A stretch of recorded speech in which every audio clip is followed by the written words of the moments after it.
Did you know that the longest man-made structure in human history stretches for over 21,000 kilometers long enough to snake across half the planet? This iconic architectural marvel was not built in a single era, but rather assembled over centuries by various dynasties, evolving in purpose, design, and symbolism. Only in the final sentence do we finally name the place that holds this extraordinary distinction: China. Let's see why travelers love this spot. In the journey ahead, we'll uncover remote mountain retreats and sacred sites draped in legend, stroll through timeless water towns, explore imperial legacies frozen in stone, and lose ourselves in ancient quarters where history feels alive. Each destination reveals a different face of this extraordinary land, at once majestic, mysterious, and endlessly fascinating. Before continuing the video, we have a quiz for you.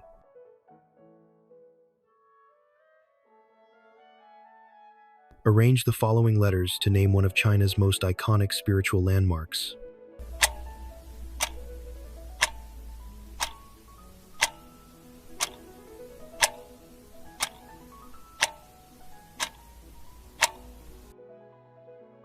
We have a hint.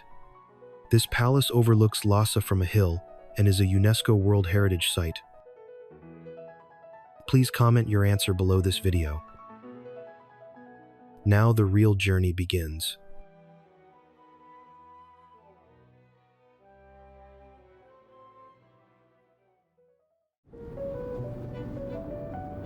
Few places capture the sweeping currents of Chinese civilization like Shanxi Province. Located on the lowest plateau in northern China, this region has long been regarded as one of the cradles of Chinese history and culture, where ancient dynasties, philosophies, and spiritual traditions converged. Bounded by the Yellow River to the west and the Taihang Mountains to the east, Shanxi's rugged terrain has shaped not only its natural defenses, but also its role in shaping Chinese identity across millennia.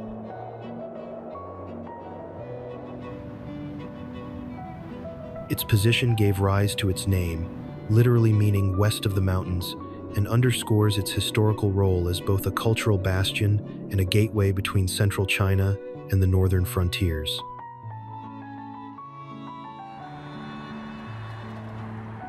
Throughout Chinese history, Shanxi has been at the forefront of dynastic transitions and intellectual ferment.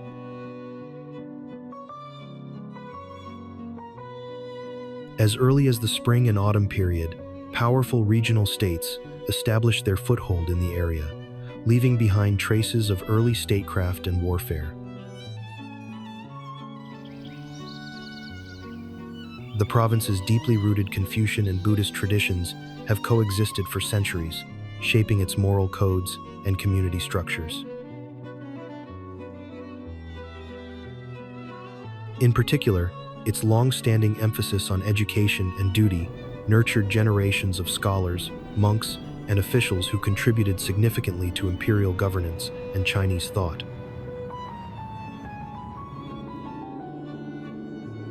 Shanxi was also a major center of early finance and commerce, and though that legacy is often overshadowed by its industrial image today, it remains a core part of its cultural identity.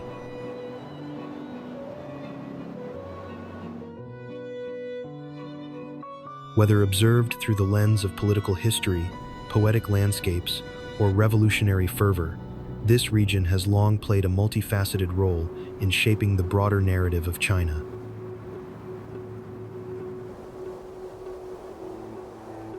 Hunan Province, located south of the Dongting Lake and fed by the waters of the Xiang River, embodies a complex blend of geography, culture, and ideology that continues to influence both regional identity and national consciousness.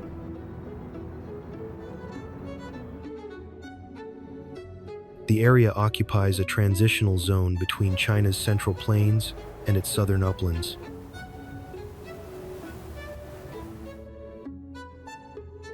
This positioning has endowed the province with remarkable ecological diversity, ranging from limestone karsts and forested mountains to fertile valleys.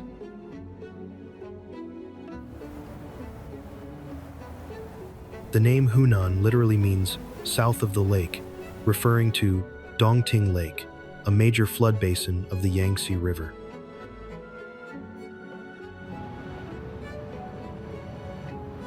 This body of water has long been a natural anchor for local agriculture and transport, helping Hunan become one of the country's leading rice-producing regions.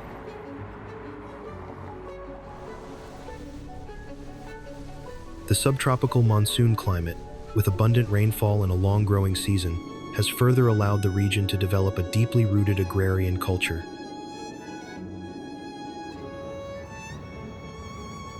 One of Hunan's most defining historical roles is its place in China's revolutionary narrative.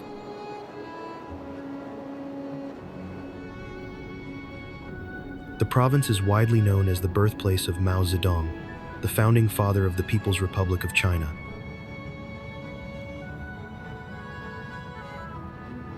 Mao's early life in Hunan, particularly in its rural and educational institutions, shaped many of his ideological foundations.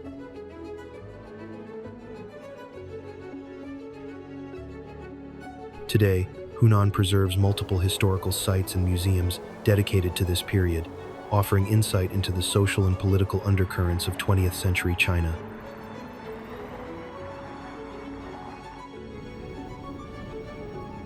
There are places in the world where the borders on a map barely hint at the depth of what lies within.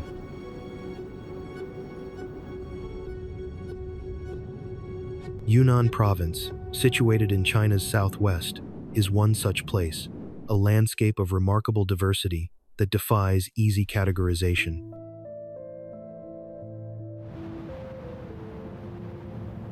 Framed by the eastern Himalayas and bordering countries like Vietnam, Laos, and Myanmar, Yunnan has long served as a crossroads of civilizations, cultures, and ecosystems.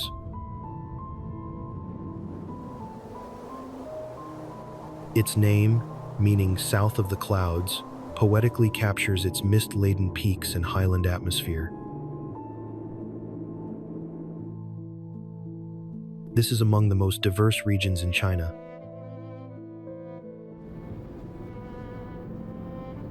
It spans snow-capped mountains in the northwest, tropical rainforests in the south, and highland basins in the center.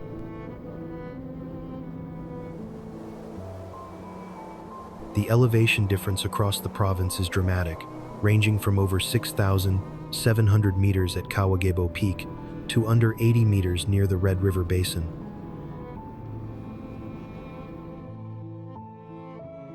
While Han Chinese form the majority of the population nationally, in Yunnan, over one-third of residents belong to one of 25 officially recognized ethnic minority groups.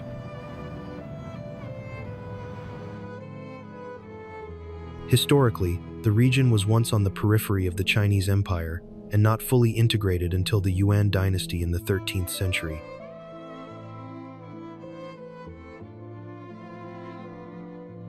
Its earlier kingdoms, such as Nanzhao and Dali, maintained distinct political and religious identities, influenced by both Tibetan Buddhism and Southeast Asian traditions.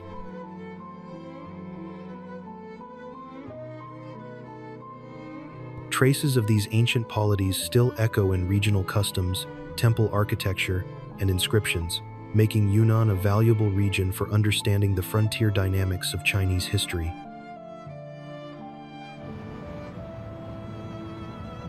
If you visited this place, comment number 5. If not, comment number 0.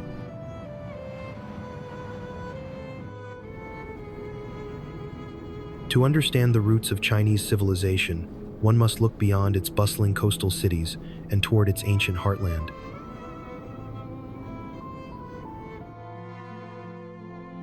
In the central northwest of the country lies Shanxi Province, a region where history is not only preserved, it is deeply embedded in the soil.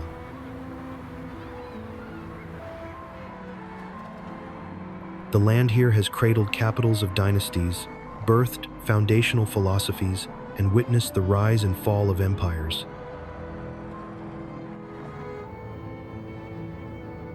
As the starting point of the Silk Road and a seat of imperial power for centuries, Shaanxi holds a central place in the development of Chinese culture, statecraft, and identity.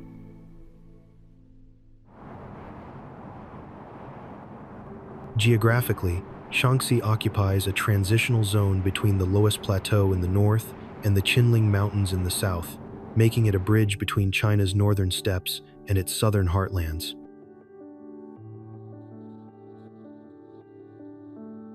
This varied terrain has not only shaped the region's climate and agriculture, but also its historical importance.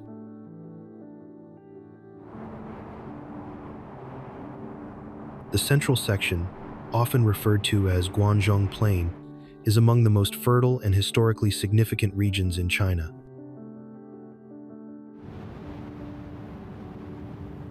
It has supported continuous human habitation for thousands of years and was chosen as the capital region by multiple dynasties, including the Zhou, Qin, Han, and Tang.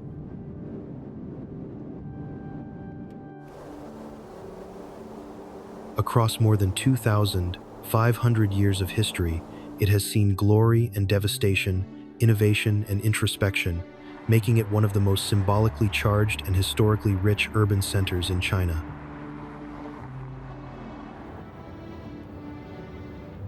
Situated strategically along the lower reaches of the Yangtze River, Nanjing has served as the political and cultural heart of multiple dynasties, regimes, and revolutions.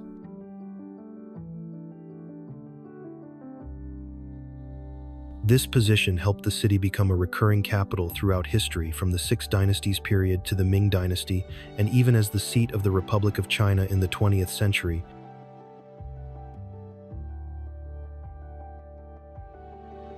These shifts reflect not only its strategic importance, but also its cultural magnetism as a site of intellectual and political activity.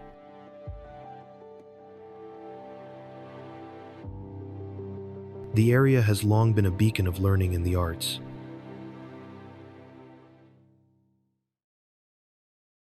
It was home to one of the earliest imperial examination systems and prestigious academies, helping shape generations of scholars and officials who influenced the trajectory of Chinese governance.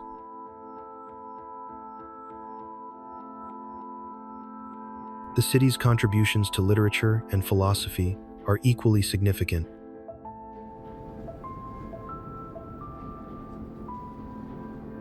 Poets, painters, and thinkers have all been drawn to its riverbanks and gardens, adding to its refined intellectual atmosphere.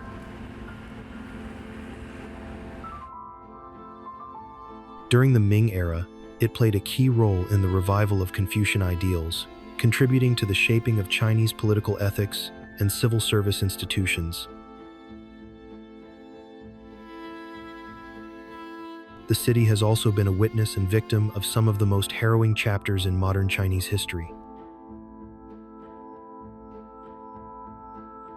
The atrocities committed during the Japanese occupation in 1937 left a deep scar on the national consciousness, and efforts to remember and honor the victims continue to shape public memory and education.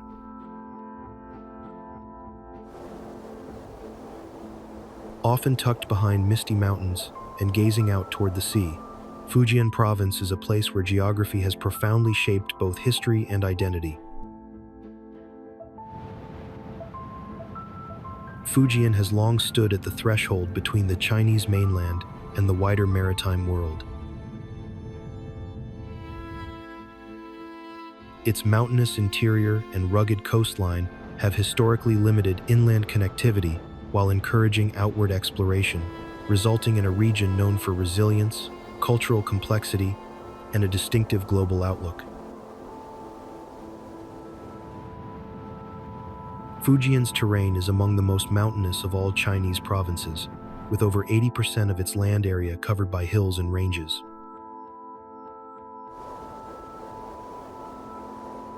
These geographical features have long contributed to a sense of regional autonomy and diversity, as natural barriers helped preserve local dialects, customs, and religious traditions. One of the most defining aspects of Fujian's identity is its linguistic richness. Many of its inhabitants speak variants of Min Chinese, a language group notably different from Mandarin and other major Chinese dialects.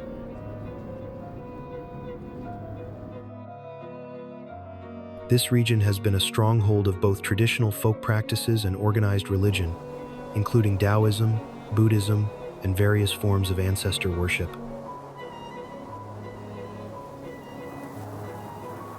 These beliefs are often manifested in elaborate rituals, temple architecture, and clan-based social structures.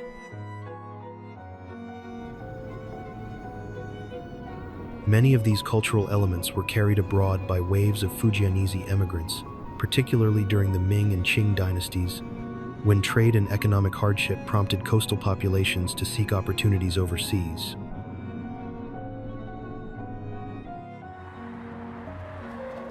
In every nation, there's a place that seems to run just a little faster than everywhere else, where ambition feels like gravity, pulling in talent, money, and dreams from all directions.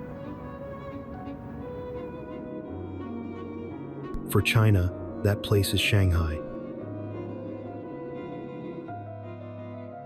But beyond the polished towers and neon-lit nights, Shanghai isn't just a showcase of what's possible, it's also a story of how it all began, and how much it can still change. Perched at the edge of the East China Sea, where the Yangtze River meets the ocean, Shanghai's geography is destiny. It was this location that transformed a once sleepy market town into a powerful maritime port, and later, into one of the most influential cities in Asia.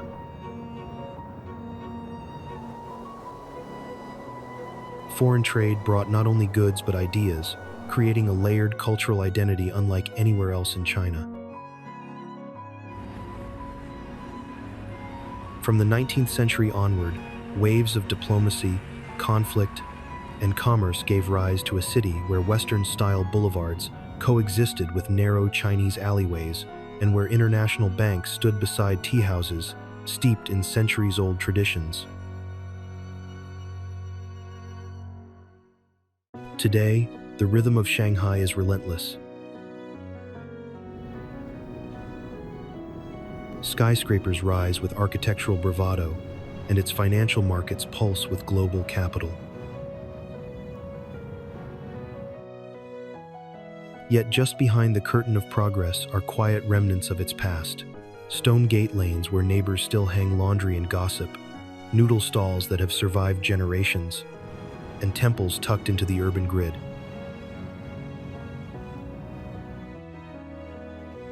More than just a financial powerhouse, Shanghai is also a laboratory for culture and ideas.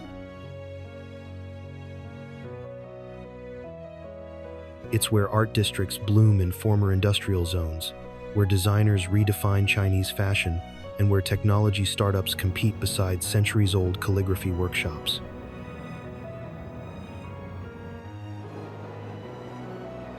If mainland China is a vast canvas of dynasties, deserts, and mountains, then Hainan is its quiet, ocean-bound signature, a subtropical island province that feels like it floats not just in the sea, but slightly outside of time.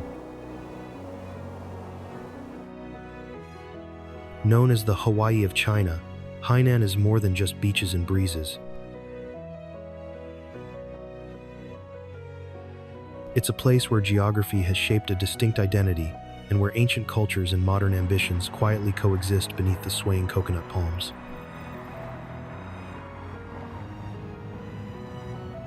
Located in the South China Sea, Hainan is the southernmost province of China, and the only one composed entirely of islands. Its main landmass, Hainan Island, is the country's second largest island after Taiwan, and its tropical climate sets it apart from every other province.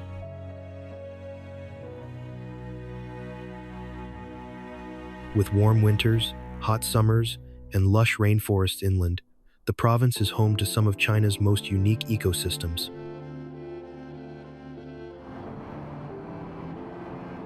Over a third of the island is covered by forest, and its mountainous interior harbors rare plant and animal species found nowhere else in the country. Number 1.5 number.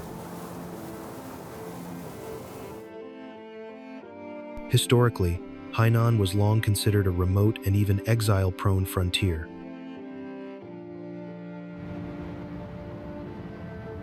For centuries, Officials who fell out of favor in imperial courts were sent here, far from the political and cultural centers of the mainland.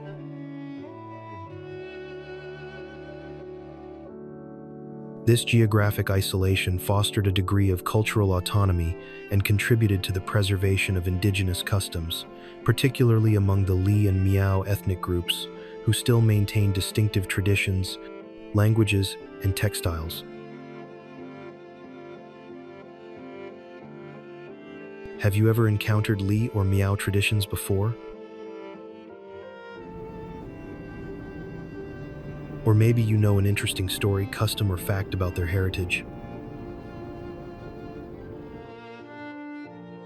Drop it in the comments and share with us.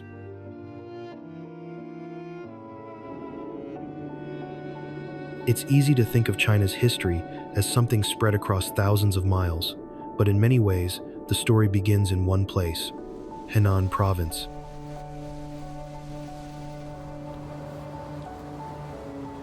Henan's name means south of the river, referring to its position below the Yellow River, the so-called cradle of Chinese civilization.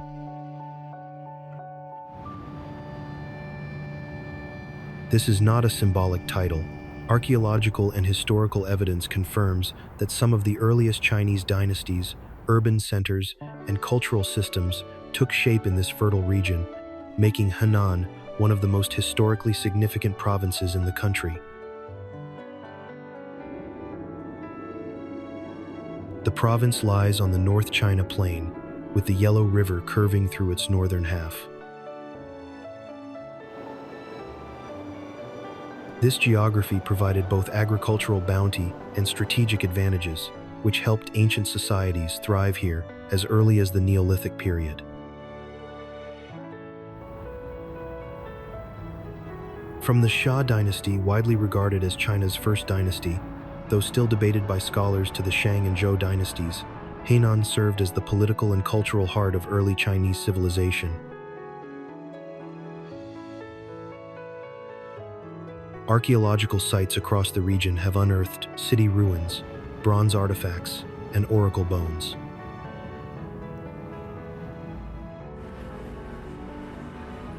Where the Yangtze and Han rivers converge, Wuhan is more than just a provincial capital. It is a city of convergence, transformation, and resilience.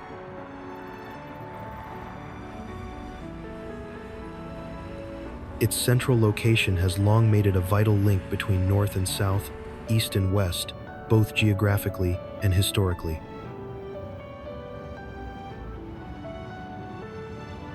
For centuries, it has been a mirror of China's broader changes, ancient yet modern, local yet national, storied yet forward-looking.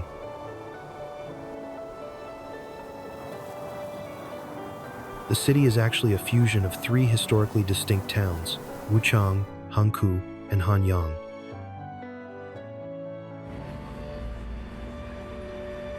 These were merged in 1927 to form Wuhan, a name that reflects this union.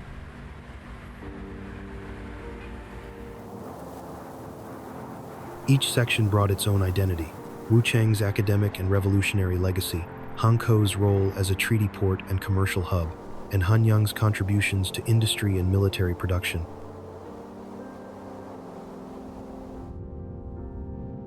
Together, they forged a city that would become central to China's 20th century transformation.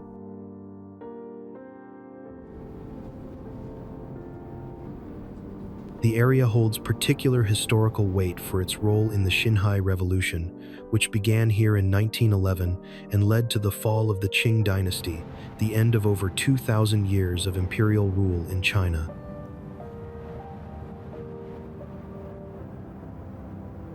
That revolutionary spirit continues to shape the city's cultural memory and civic identity.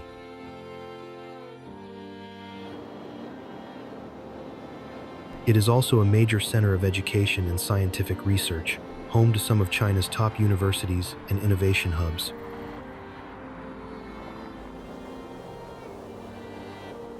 In recent decades, Wuhan has emerged as a national leader in optics, biotechnology, and high-speed rail development.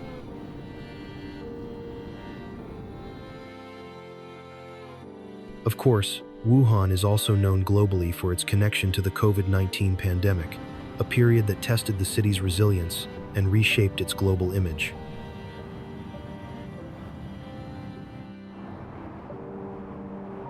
When people think of China, it's often Beijing that comes to mind first, but to truly understand the city, one must look beyond the labels.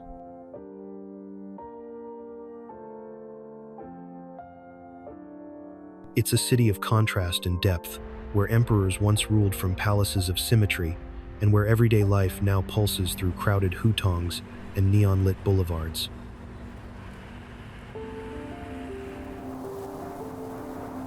This region is surrounded by mountains to the west and north, giving it both natural protection and symbolic stature.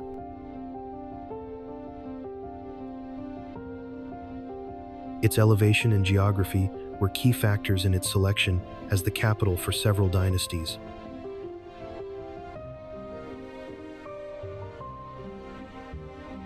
While cities like Xi'an and Luoyang served as earlier centers of empire, it was Beijing that became the long-term anchor of political control from the Yuan dynasty onward, through the Ming, Qing, and into the modern era. What makes Beijing distinct is how it has evolved while still holding on to a visible, tangible past.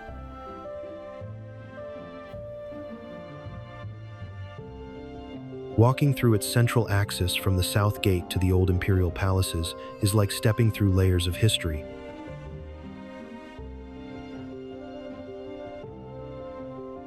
Yet, step just a few blocks away and you'll find skyscrapers, subway stations, and tech campuses powering China's 21st century ambitions.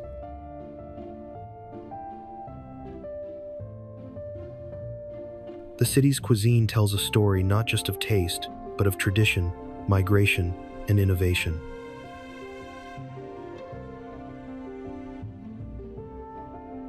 The famed Peking duck, with its lacquered skin and delicate preparation, has been perfected over centuries, once served exclusively to royalty and now enjoyed by locals and tourists alike, in both humble eateries and grand banquet halls.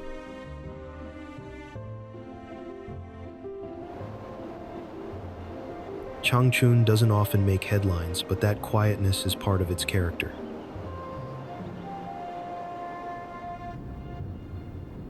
Tucked into the northeast of China, in Yunnan Province, this city has grown from frontier territory into an industrial and cultural cornerstone of the region.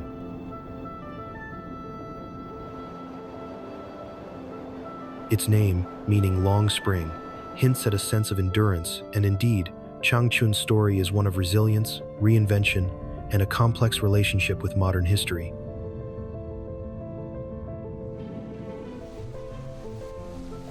Geographically, Changchun lies on the vast Songliao Plain, surrounded by fertile lands and rich natural resources.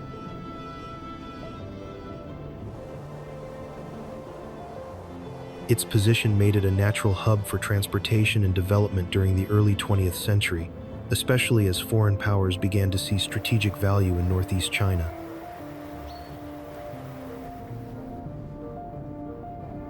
Most notably, Changchun became the capital of the Japanese puppet state of Manchukuo in the 1932nd, a period that left behind layers of architecture and political memory that still shape the city's identity today.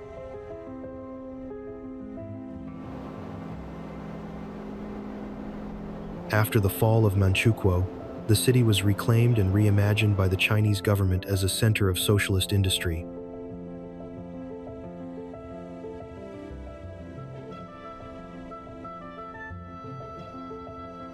In the decades that followed, Changchun became known as the cradle of China's automobile industry.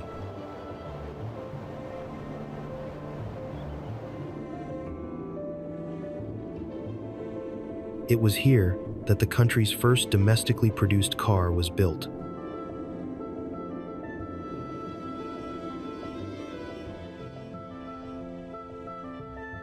It has long been a hub for film production, earning another nickname, the Hollywood of China.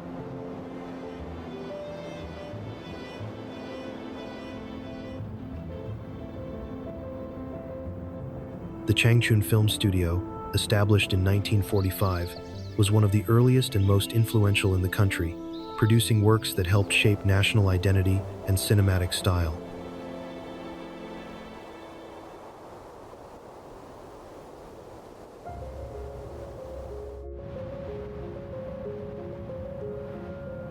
As the capital of Zhejiang Province in eastern China, Hangzhou has been a vital cultural and economic center for more than 1,000 years.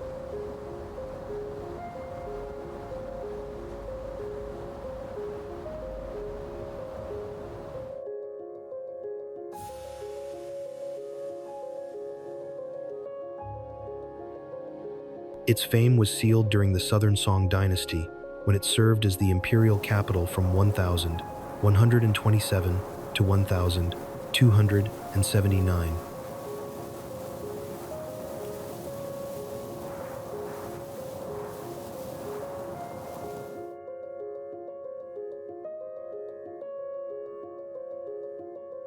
That era saw not only political prominence but also a flourishing of art, literature, and urban development.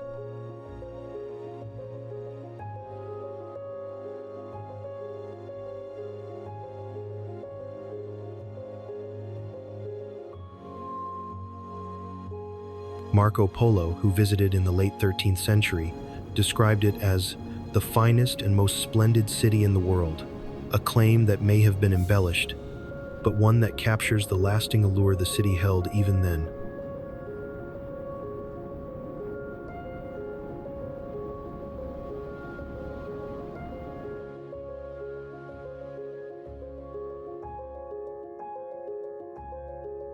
The place's charm is anchored by the iconic West Lake, a body of water so culturally significant it was inscribed as a UNESCO World Heritage Site in 2011.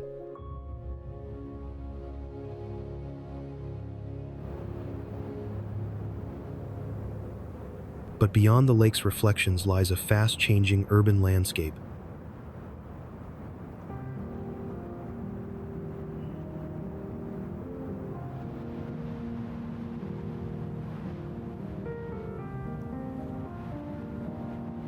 Today, Hangzhou is also known as one of China's leading tech hubs, home to companies like Alibaba and an expanding fintech and e-commerce ecosystem.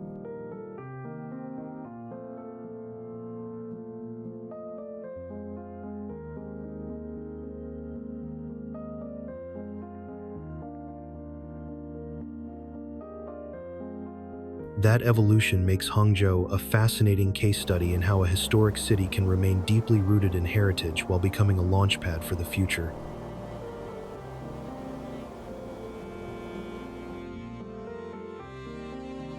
The city's dual identity is reflected in its daily life.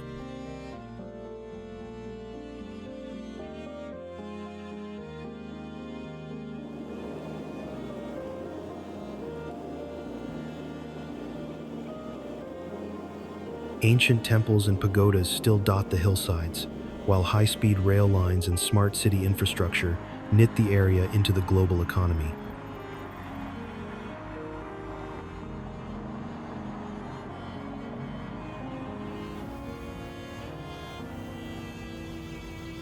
Locals sip tea harvested from nearby hills, especially the prized Longjing or Dragon Well tea, even as tech entrepreneurs build startups in glass towers just a few kilometers away.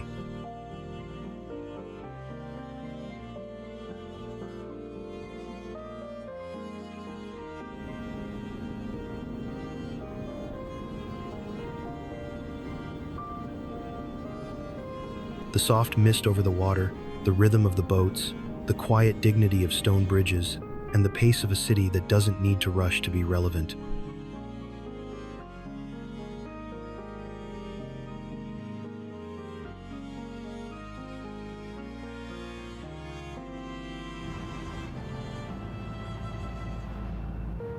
It straddles two great rivers, the Yangtze to the south and the Huai to the north, each shaping very different ways of life.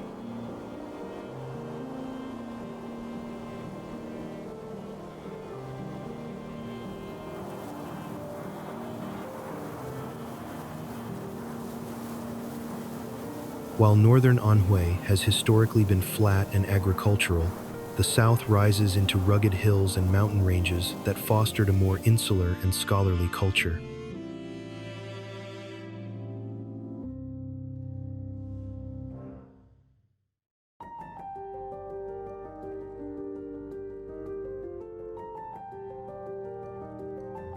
This natural division gave birth to two distinct internal identities, one pragmatic and grain-fed, the other poetic and mountain-born.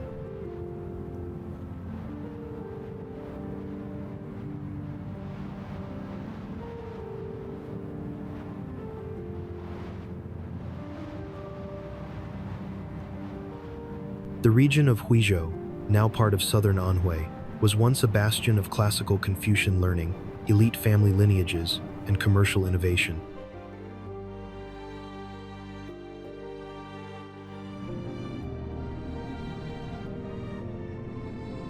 During the Ming and Qing dynasties, merchants from here traveled across China, not only trading, but also spreading refined tastes in calligraphy, architecture, and ritual.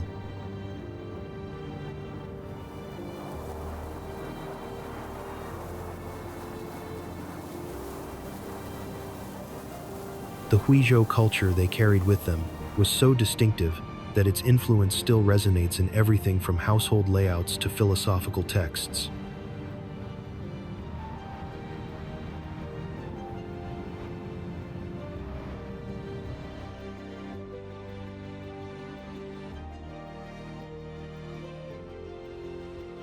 The Guizhou architectural style, with its inward-facing courtyards, horsehead gables, and delicate woodwork, continues to be studied as a model of harmony between human living and the natural world.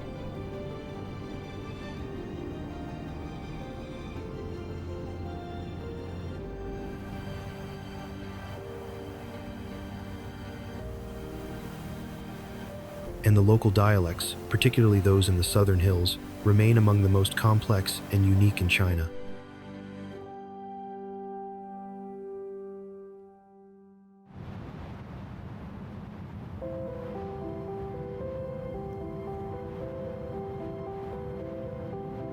From the late Qing period through the Republican era and into the founding of modern China, it has produced an outsized number of thinkers, officials, and reformers.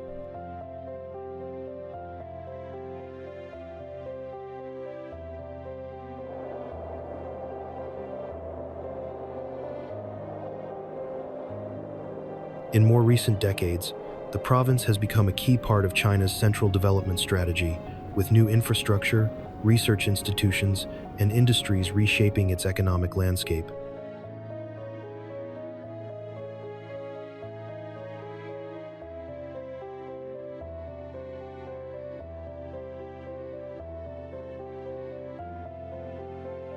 Heilongjiang, China's northernmost province, lies not just on the edge of the nation's map, but at the frontier of cultures, climates, and history.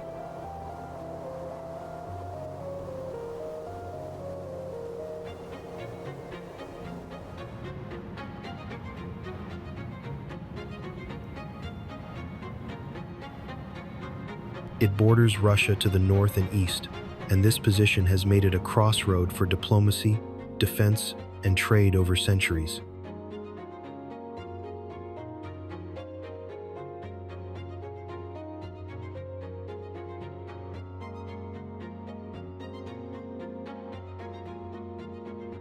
But beyond its geopolitical role, Heilongjiang has carved out a character entirely its own, defined by ice, industry, migration, and moments of unexpected beauty.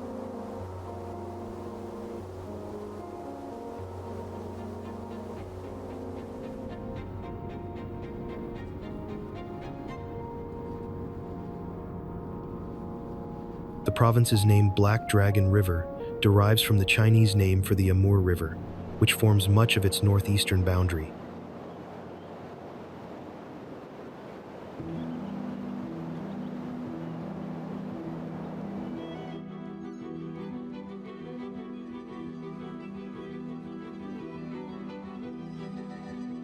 This river, one of Asia's largest, has been both a barrier and a link, shaping centuries of interaction between China and its northern neighbors.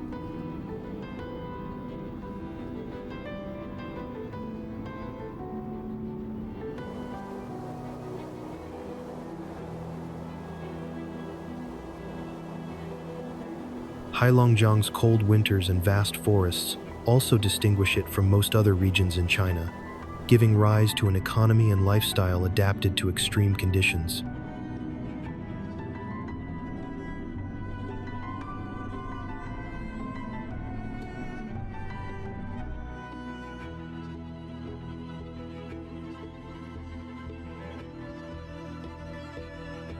While much of modern Heilongjiang was sparsely populated until the Qing dynasty, it later became a magnet for settlers during the late 19th and early 20th centuries, particularly during the so-called Chuang Guangdong migration.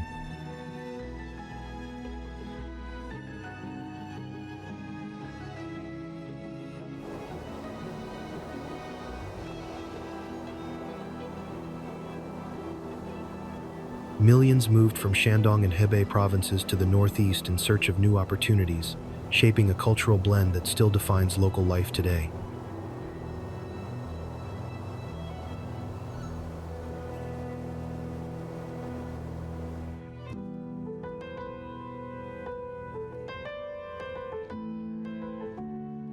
This wave of migration brought agriculture, railroads, education, and eventually, a robust industrial base that turned Heilongjiang into one of the engines of China's planned economy in the 20th century.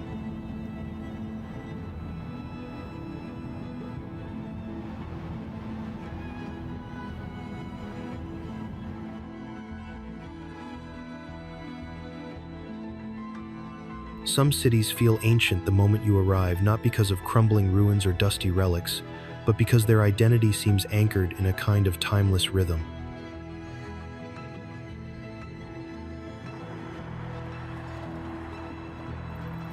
Chengdu, capital of Sichuan Province, is one such place.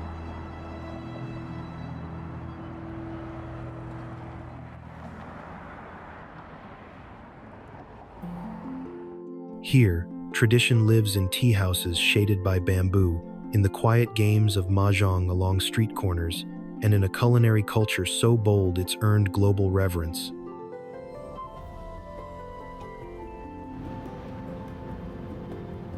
The city has long been a center of agriculture, innovation, and governance.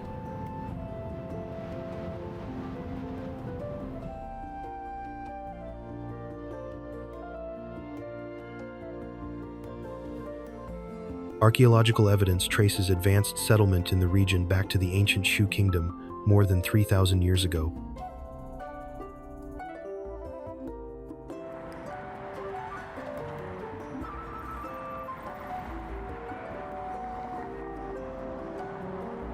By the Han Dynasty, Chengdu had already become known for silk production and urban planning, and it later played a vital role in the development of Chinese printing technology, being the first city in the world to use paper money during the Song Dynasty.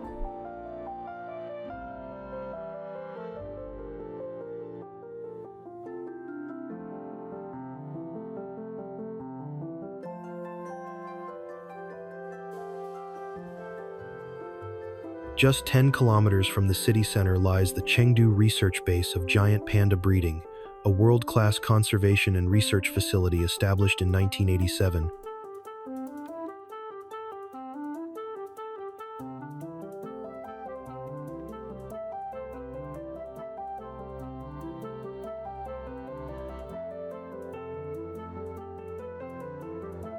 Starting with just 6 pandas rescued from the wild, the center has since become one of the most successful breeding programs globally, housing over 200 pandas and contributing critical scientific knowledge to the species' survival.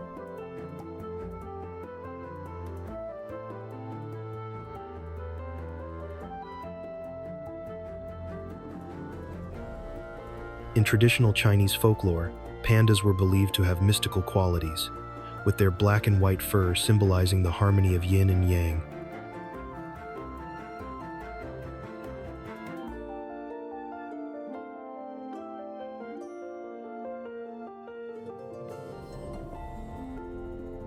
And in more recent times, giant pandas have served as diplomatic ambassadors, gifted or loaned to other countries as a sign of friendship, a practice known as panda diplomacy that dates back to the Tang Dynasty but was revived in the 20th century.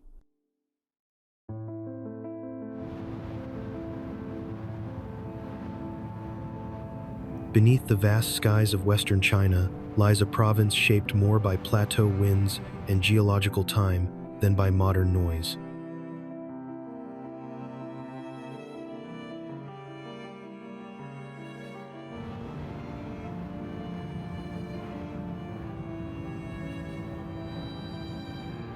Qinghai, known as the gateway to the Tibetan Plateau, is a place of silence and immensity, a landscape of stark deserts, high mountains, and inland lakes whose colors and chemistry defy expectations.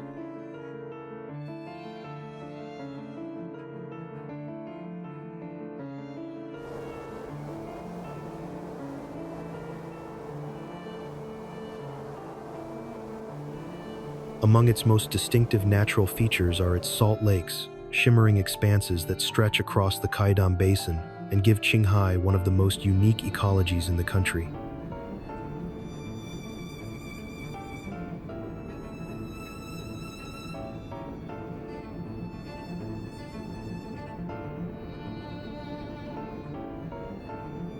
These salt lakes, formed in endorheic basins where water has no outlet to the sea, are remnants of ancient inland seas that once covered much of the region.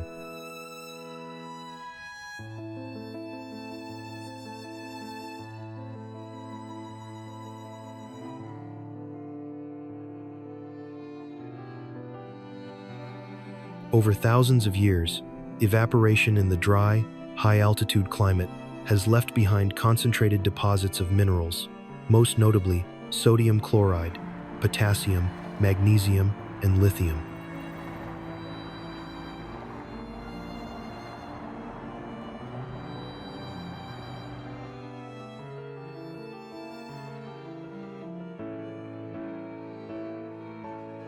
The result is a series of hypersaline lakes, many with vibrant colors due to mineral compositions and microbial activity.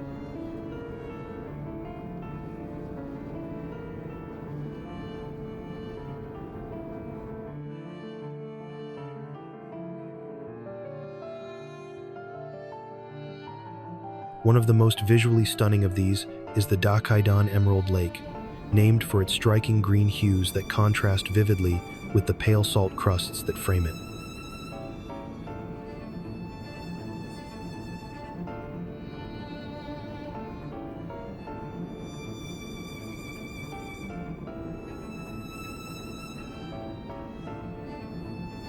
Located in the western part of Qinghai, it is actually a collection of smaller artificial brine pools used for industrial mineral extraction.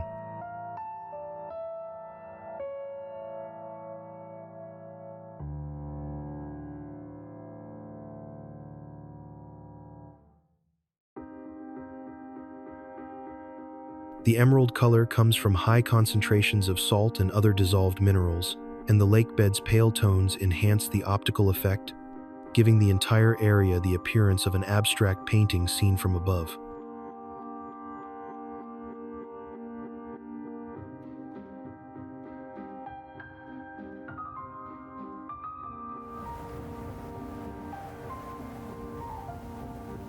In China's vast northwest, where the lowest plateau gives way to deserts and mountains, Gansu Province stretches like a natural corridor along the ancient routes of the Silk Road.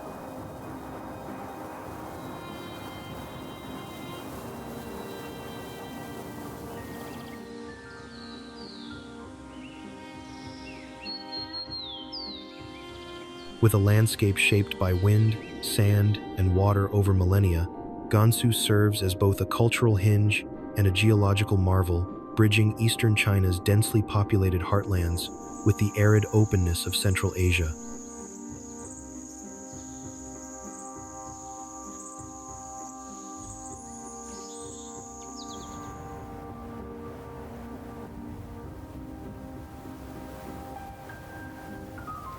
Its geography, running in a long crescent from the Yellow River Valley to the Tibetan Plateau, has long made it a key passageway for traders, pilgrims, and empires.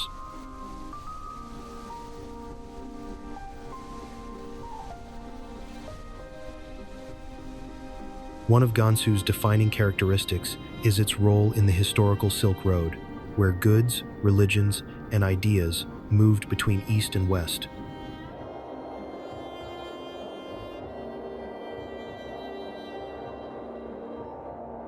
The province's location was so strategic that it became home to fortified cities, Buddhist cave temples, and beacons of Chinese frontier defense.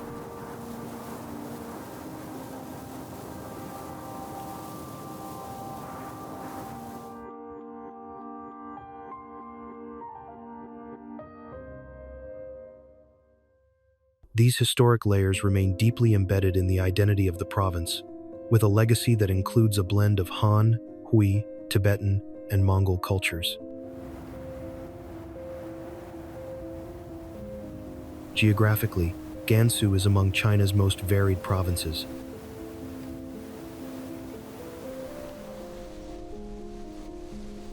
A narrow and fertile passage between mountains and desert is the centerpiece of this variety.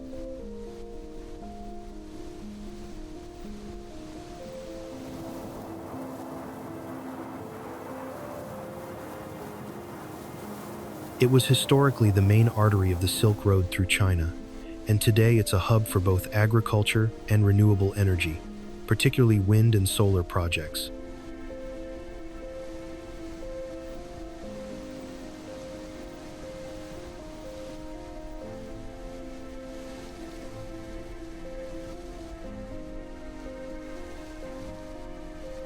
Meanwhile, the mountains to the south provide snowmelt that feeds rivers and oases, allowing life to persist on the edge of some of the most desolate terrain in the country.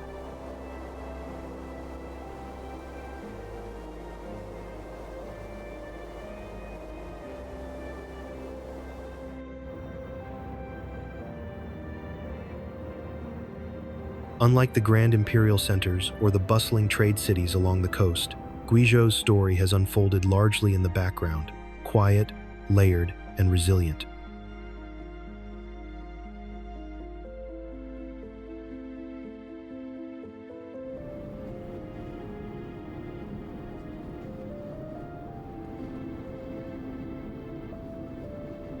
Its mountainous terrain has historically isolated it from mainstream political and economic currents, but that very isolation has helped preserve some of China's most distinctive cultural and ecological treasures.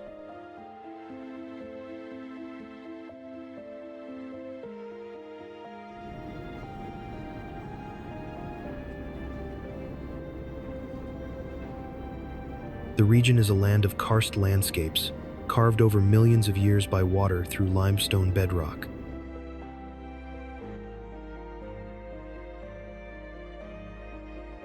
The province is riddled with deep gorges, natural stone bridges, caves, and waterfalls, making it one of China's most spectacular natural regions.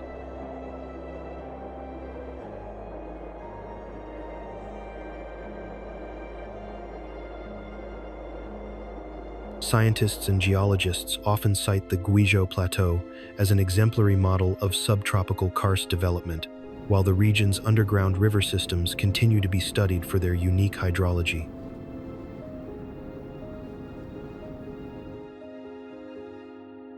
Indeed, Guizhou is one of the most ethnically diverse provinces in China.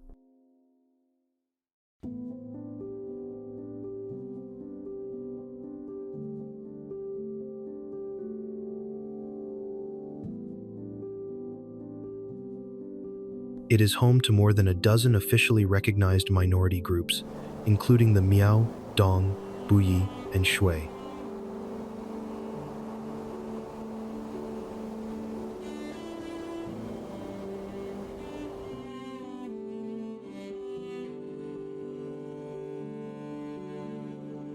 These communities maintain vibrant traditions in clothing, music, festivals, and language.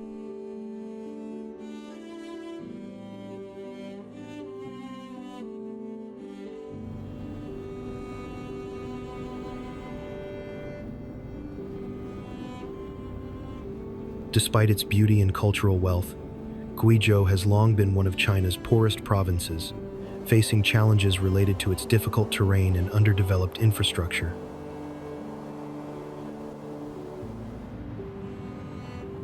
However, in the past decade, Guizhou has undergone a dramatic transformation.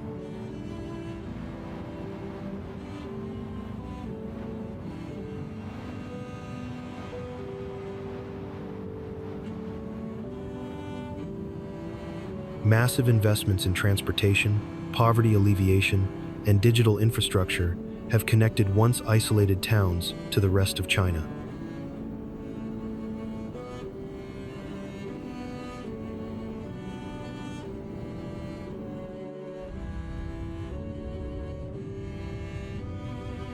There are cities in the world where time seems to move at a different pace, where the rhythm of life feels balanced between memory and modernity.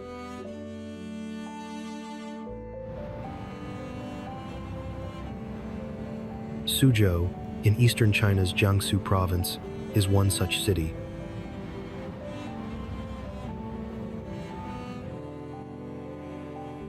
It doesn't rely on towering skylines or vast urban sprawl to make an impression.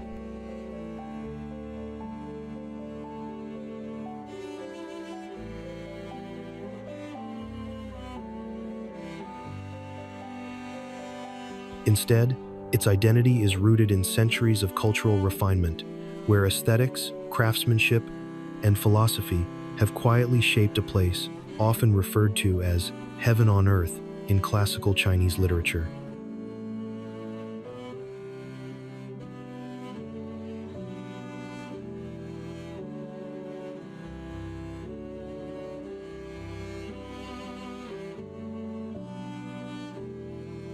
Founded over 2,500 years ago during the spring and autumn period, Suzhou has long held a reputation as a center of scholarship, art, and elegance.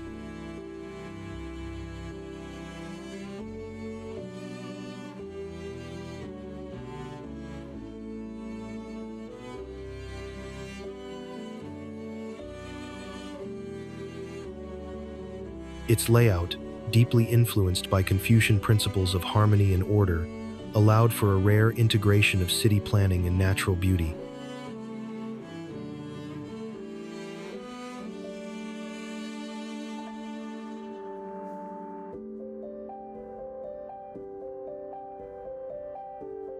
The classical gardens of Suzhou, now recognized by UNESCO as World Heritage Sites, are not merely decorative, but expressions of philosophical ideals designed to reflect the human relationship with nature through carefully placed stones, water, and vegetation.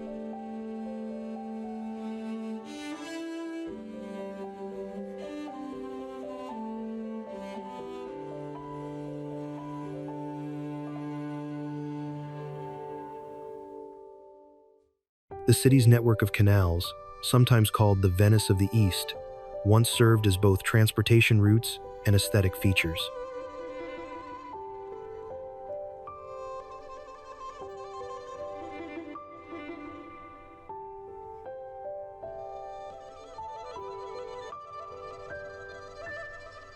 These waterways, lined with whitewashed houses and arched stone bridges, speak to a time when the Grand Canal connected Suzhou with China's political centers and trade hubs.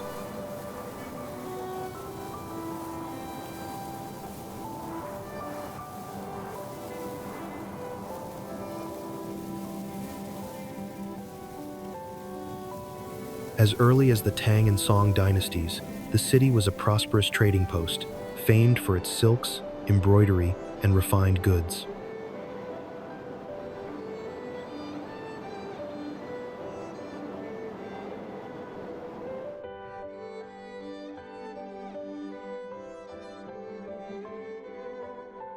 Suzhou silk in particular became a hallmark of quality, exported widely and celebrated in imperial courts across Asia and Europe.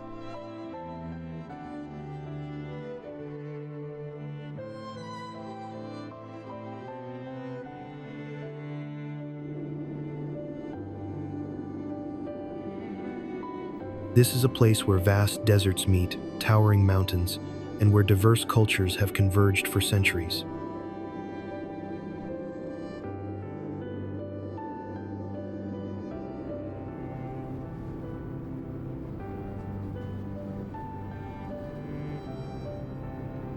Covering more than 1.6 million square kilometers, making it China's largest provincial-level region, Xinjiang is a geographic and cultural frontier whose significance reaches far beyond its borders.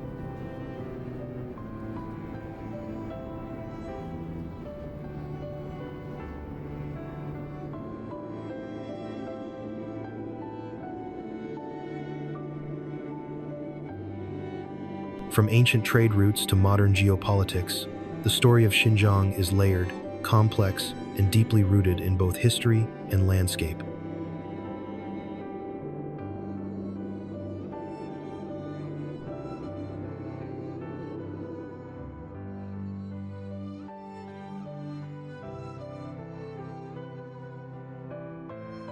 To the north stretch cold, forested mountains. To the south, an immense and desolate expanse of shifting sand.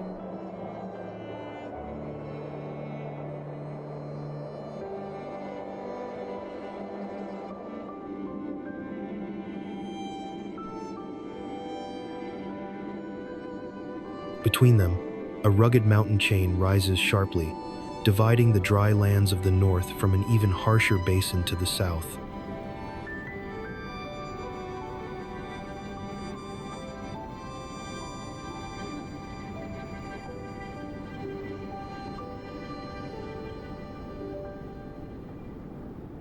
These physical barriers have shaped settlement patterns for millennia, with oases along the Silk Road serving as vital lifelines for travelers, merchants, and nomads.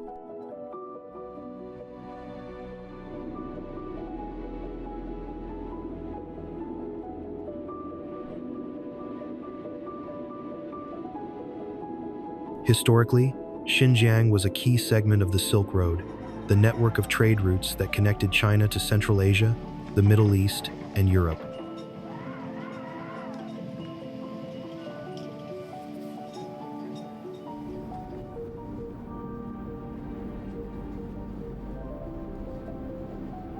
Its cities served as cultural and commercial crossroads, where ideas, goods, and religions, including Buddhism, Islam, Zoroastrianism, and Nestorian Christianity, intermingled.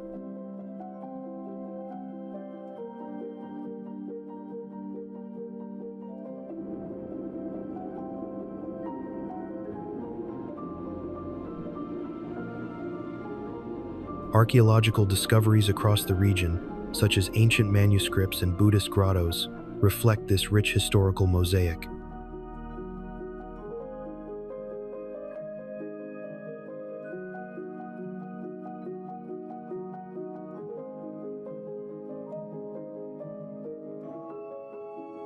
Xinjiang is also home to a diverse population, with the Uyghurs, an ethnically Turkic, predominantly Muslim group, making up a significant portion of the region's people.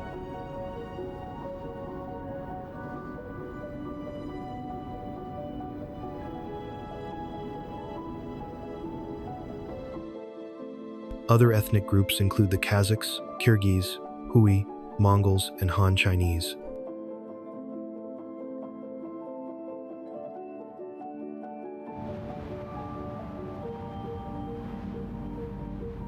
Inland provinces often carry quieter reputations than their coastal counterparts, but Jiangxi Province defies that silence, with a legacy that is deeply woven into the cultural, revolutionary, and artistic fabric of China.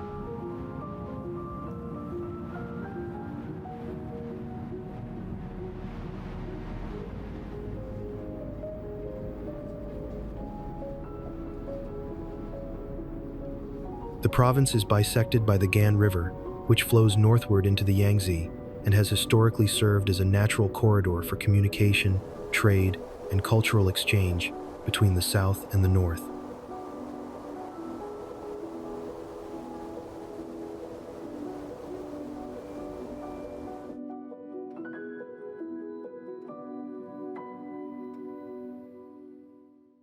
In the northeastern part of this province lies an area renowned for its mountainous terrain, pristine forests, and a climate that nurtures both biodiversity and scenic beauty throughout the year.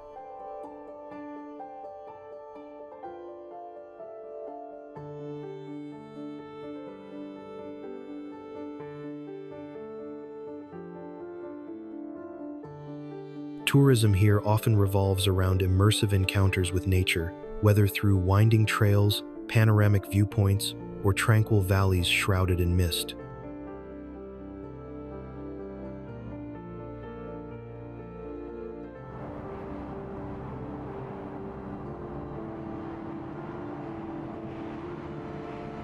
Local culture thrives alongside these natural wonders, with rural villages preserving traditional architecture and a slower pace of life that contrasts with the bustling hubs elsewhere.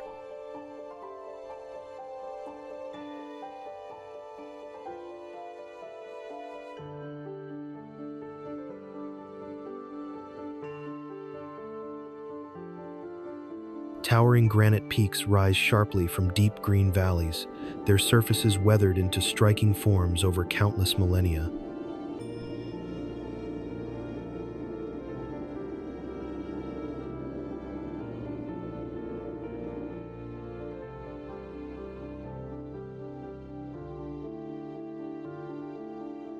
The rocky spires are interspersed with patches of evergreen vegetation, clinging tenaciously to the cliffs, while traces of snow suggest a winter or early spring setting that adds to the visual drama.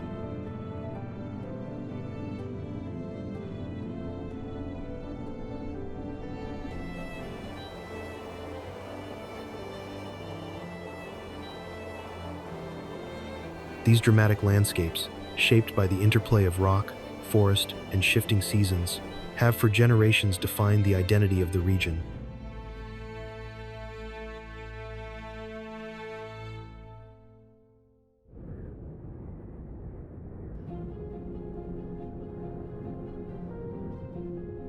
The vastness of the surrounding mountains creates a sense of scale and solitude, reminding visitors of nature's raw power and enduring presence in this part of the world.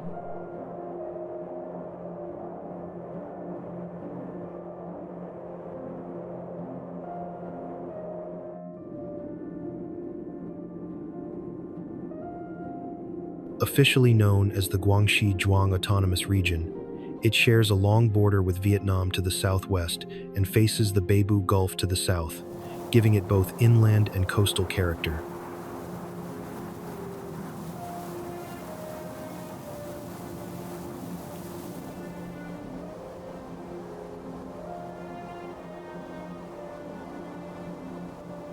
The province's position along historical trade routes and near the South China Sea has long fostered cultural diversity, economic exchange, and a sense of openness to the outside world.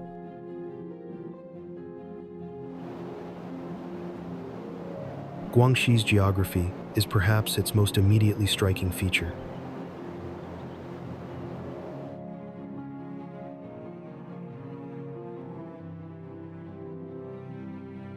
Much of the province is covered in karst topography, limestone peaks, caves, and winding rivers that create dramatic and almost otherworldly scenery.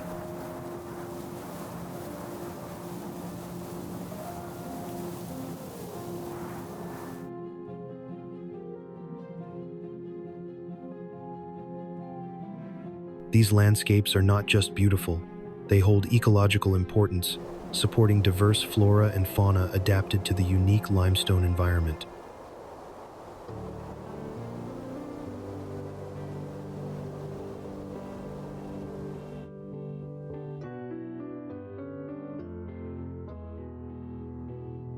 Its location has also made it strategically important in various historical periods, from ancient trade along the maritime Silk Road to its role in modern cross-border cooperation with Vietnam.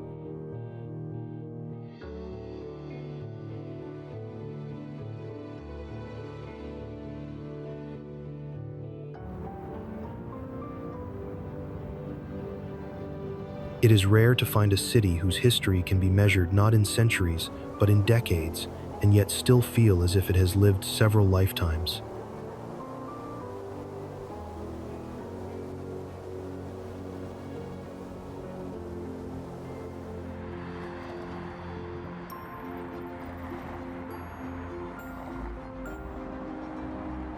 Barely recognizable from its humble past as a fishing and farming community, it was thrust into the global spotlight in 1980 when it became China's first special economic zone, a decision that would redefine its future in ways few could have imagined.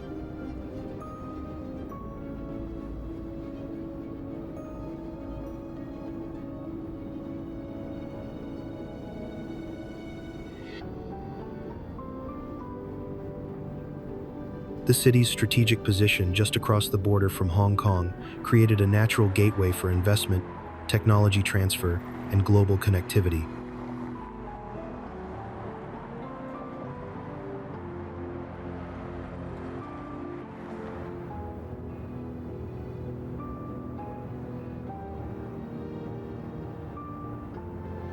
This advantage, combined with policy freedom, transformed Shenzhen into one of the fastest-growing urban centers in modern history, its population soaring to over 17 million in just a few decades.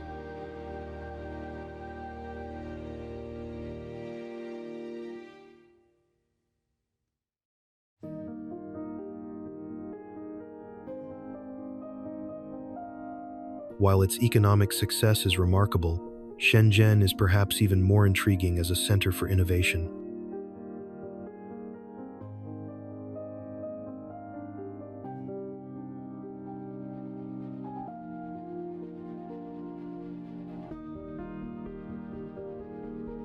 It has earned the nickname the world's hardware capital for its unmatched ecosystem, where design, manufacturing, and testing can happen in record time.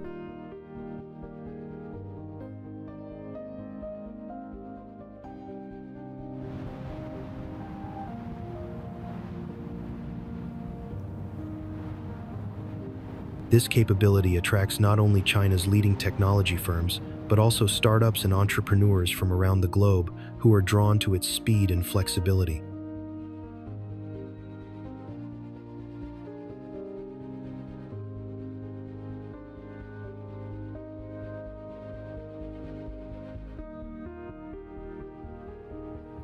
Shenzhen's culture reflects its meteoric rise, a city shaped by migrants from every corner of China.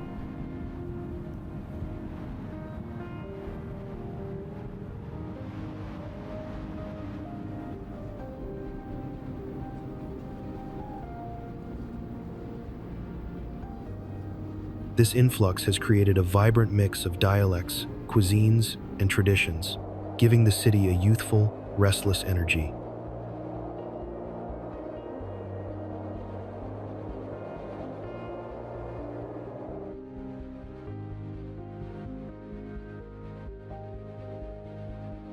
Unlike many older Chinese cities, it is not bound by centuries-old customs, allowing it to adapt quickly to new trends and ideas.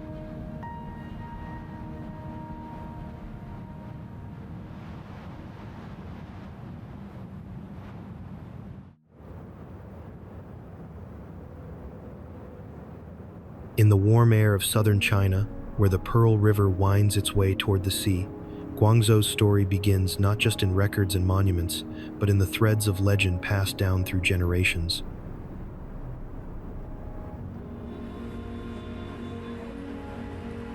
Locals speak of a time when famine gripped the land, leaving the people in despair.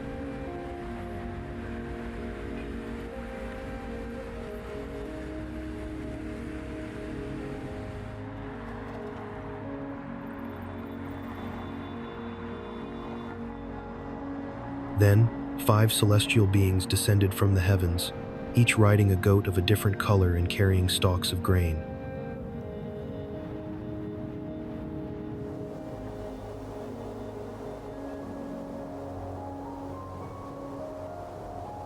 They bestowed these gifts upon the city, ending the famine and blessing the land with abundance.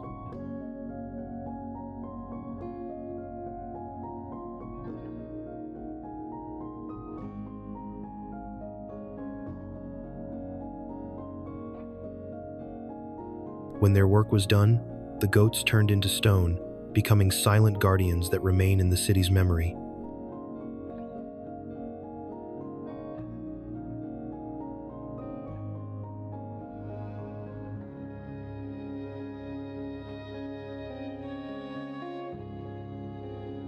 This tale gave rise to Guangzhou's enduring nickname, the City of Five Goats, and inspired the iconic granite five-goat sculpture in Yuexu Park, crafted in 1959 from over 130 individual stone pieces.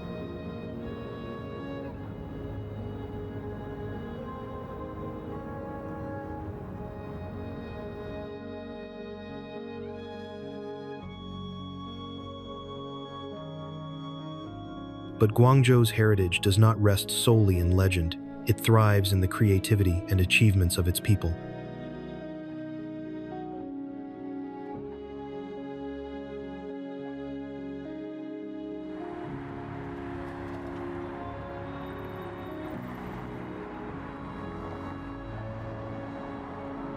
Among its notable figures is Cao Fei, a celebrated multimedia artist whose work blends film, performance, and digital media to explore the intersections of reality and virtual existence.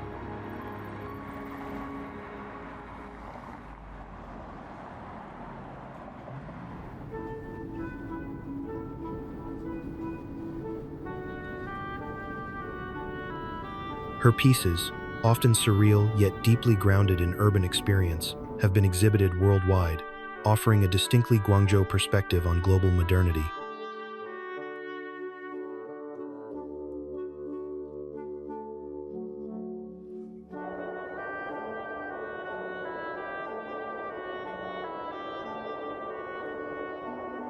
The city also gave the world Vivienne Tam, an internationally acclaimed fashion designer whose signature style merges Chinese traditional elements with Western design sensibilities.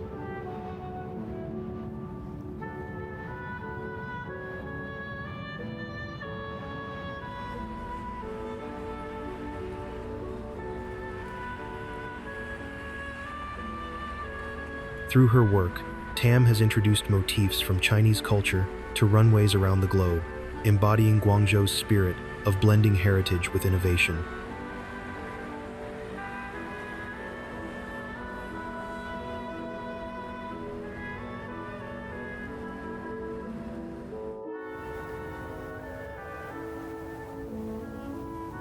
Under skies kissed by sea breezes, where the Liaodong Peninsula stretches into the Bohai and Yellow Seas, lies a city that breathes both history and optimism, Dalian.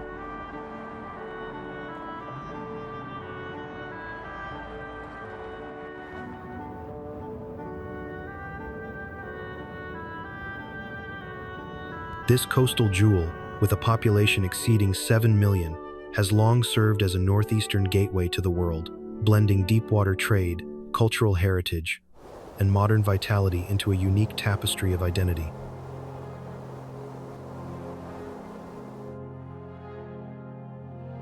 Dalian's story began under foreign influence.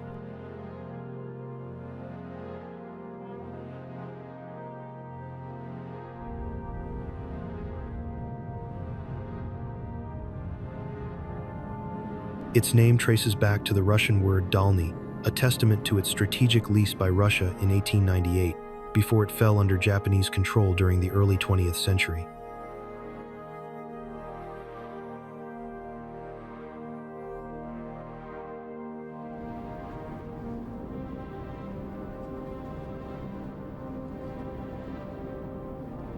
Later reunified under China, the city reinvented itself into a shining example of urban development with wide avenues, tidy trams, the second oldest in China, and a serene port that never freezes, making it one of the most vital trade hubs in northern China.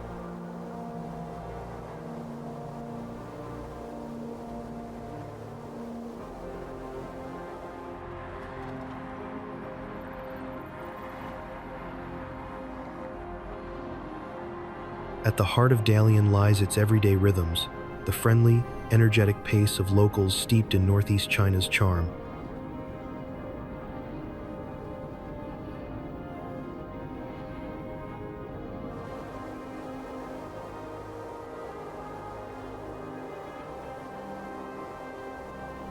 Their hospitality is reflected in lively street culture, quaint cafes, tea rituals, and markets where fresh seafood, especially scallops, abalone, and crayfish, offer tastes as vivid as the city's skyline.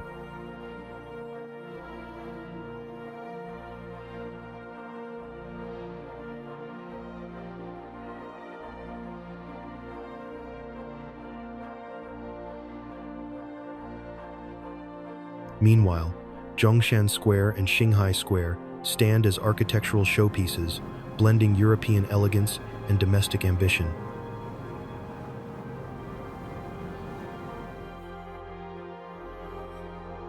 Cultural life here dances between tradition and innovation.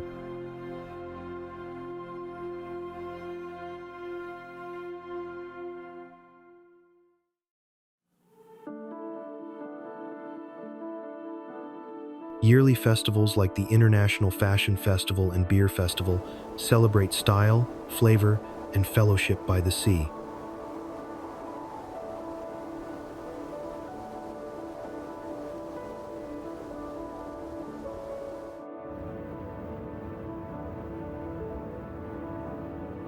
Its name, meaning sunny side of the Shen River, hints at both its geography and historical prominence.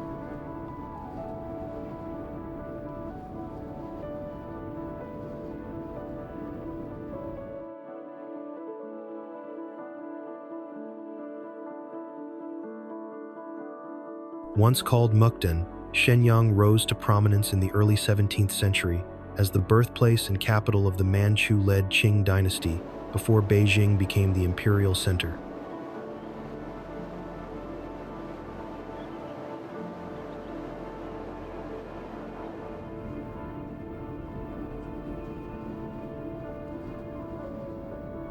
Here, amidst its flat alluvial plains just north of the Hun River, the empire's founders forged a legacy still visible in structures.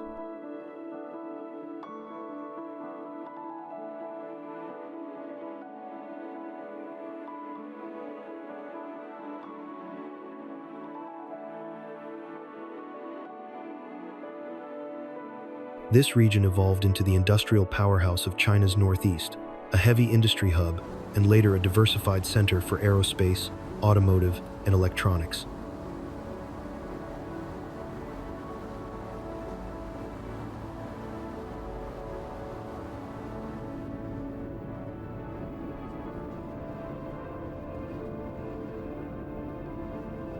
Innovation still pulses through the city, embodied by figures like Huang Zhiqian, who led design of China's J-8 fighter jet, and Xu Shanshou, a pioneering aircraft engineer whose legacy helped shape the national aviation industry.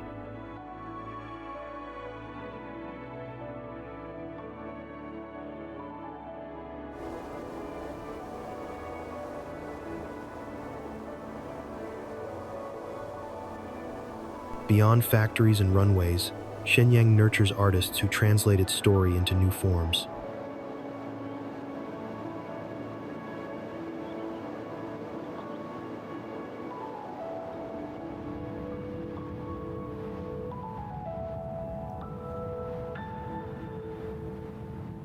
Zimei, born in the city, blends traditional folk imagery into her award-winning artwork and performances, carrying forward a rich cultural tapestry with contemporary vibrance.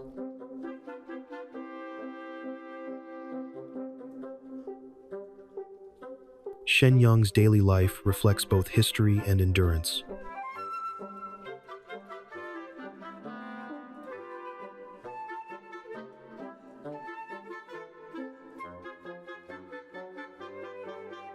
Locals speak the distinctive Shenyang accent, a Northeast Mandarin variant that blends humor, forthrightness, and regional pride.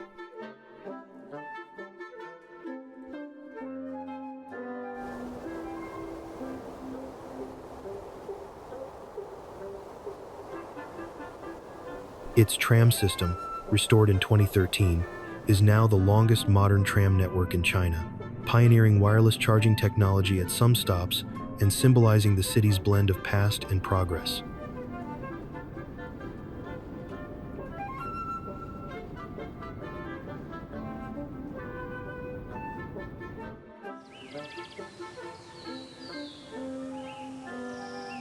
Rising like silent sentinels from the misty cradle of southern China, the Tianzi Mountains in Hunan Province evoke a realm where legends take shape in stone and clouds drift between ancient pillars.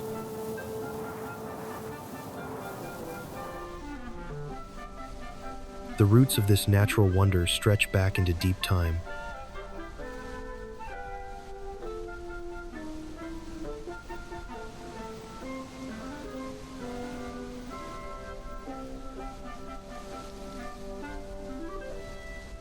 Over 300 million years ago, sedimentary quartz sandstone layers were formed beneath an ancient ocean.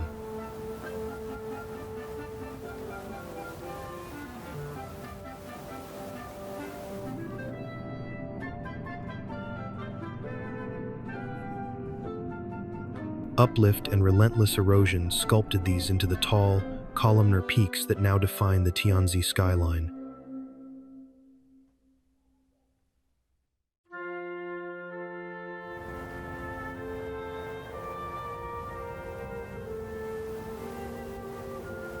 Rising to 1,262.5 meters at Kunlun Peak, these towers have earned the title Monarch of the Peak Forest. With striking formations like the Imperial Writing Brush, Peak's odd-shaped pillars that resemble giant calligraphy brushes, often serving as both inspiration and metaphor.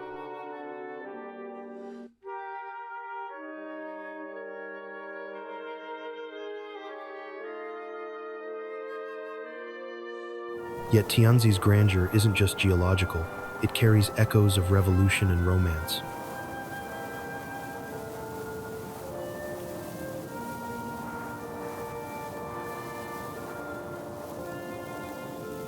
The mountains were renamed after Xiang Dakun, a Tujia chieftain who, in 1353, staged a revolt and proclaimed himself Tianzi, the Son of Heaven.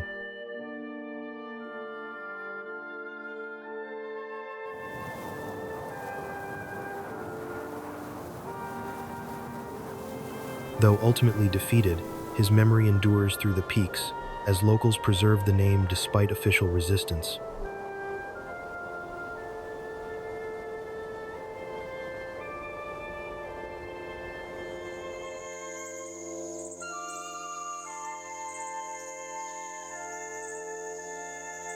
Legends whisper of his final battle at Shentang Bay, deep within the reserve, a place now enveloped in myth, where only a precarious natural ladder leads to a mist-shrouded chasm that supposedly traps echoes of ancient drums and horses.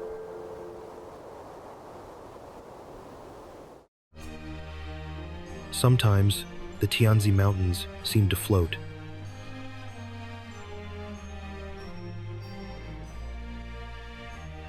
At dawn or after rain, a sea of clouds settles amidst the peaks, creating a dreamlike tableau where stone towers rise like islands in an ethereal ocean.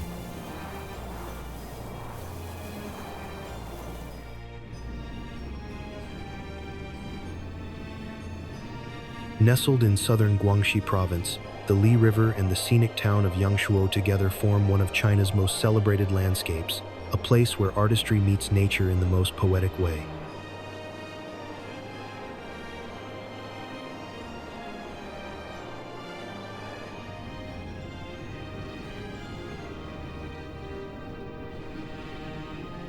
This stretch of the Li River flows for approximately 83 kilometers between Guilin and Yangshuo.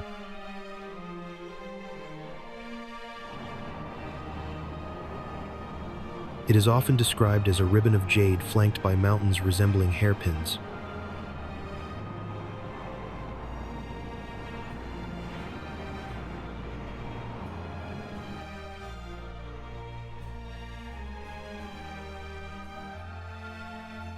The imagery inspired the phrase, "a green silk ribbon with hills like jade hairpins," which is immortalized on China's 20 yuan banknote.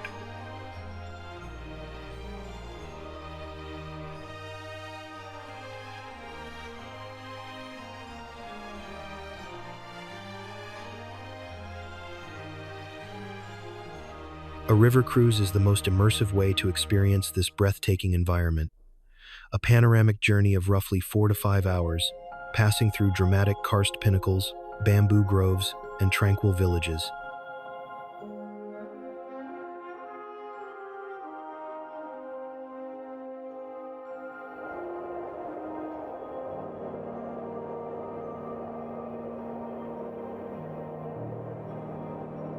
By the time the boat nears Yangshuo, the landscape shifts into a path of towering, isolated karst peaks rising from flatlands termed Fenglan karst formations, offering views that appear lifted from traditional Chinese ink paintings.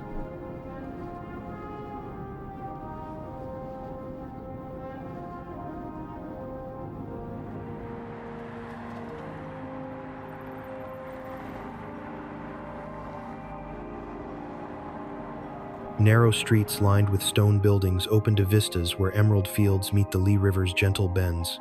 while cycling paths and walking trails extend deep into the countryside, weaving past rice paddies, citrus orchards, and centuries-old villages.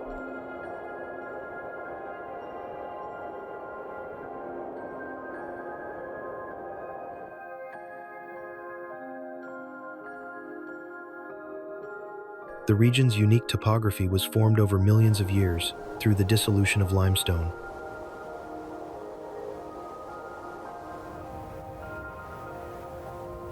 This has created a natural amphitheater for various outdoor activities.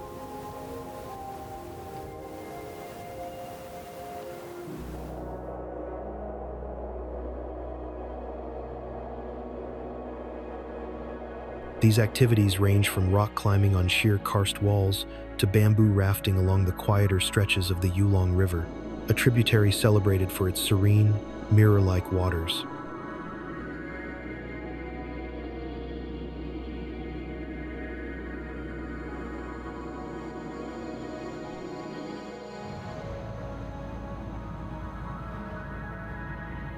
Winding along whispering rivers and tucked between misty mountains, Fenghuang, literally Phoenix ancient town, emerges as a living tapestry of poetry, heritage, and harmony.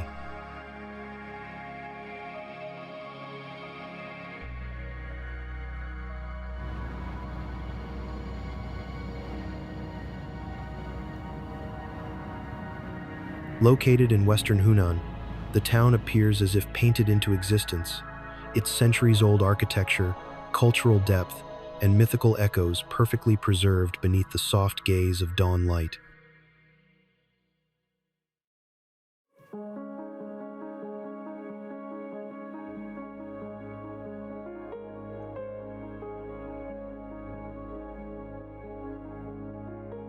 Fenghuang's charm lies not in grand monuments, but in the quiet interplay of water, stone, and wooden balconies.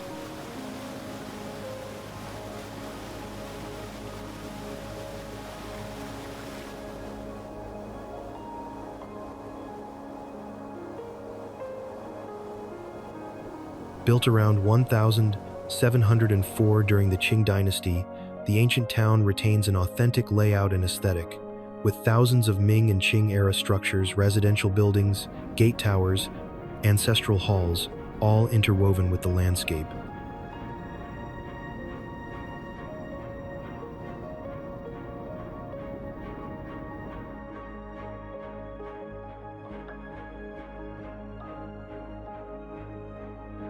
Over half of its residents are from the Miao and Tujia ethnic groups, whose traditions remain woven into daily life through stilt houses, festivals, clothing, and language that echo against stone pavements.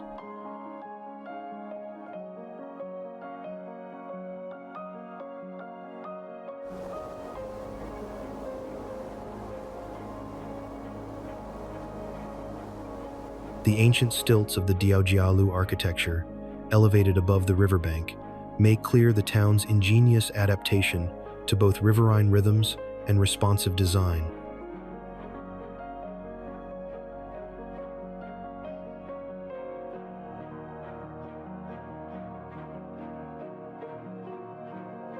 Legend adds another layer. Local folklore says the town is so beautiful that two phoenixes, symbols of virtue, grace, and renewal, flew over and chose to stay, transforming the place into their namesake.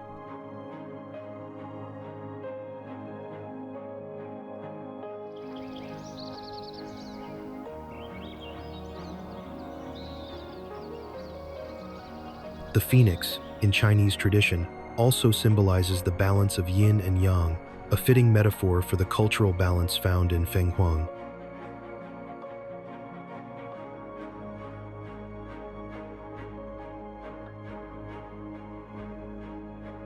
Literature lives in its lanes as well.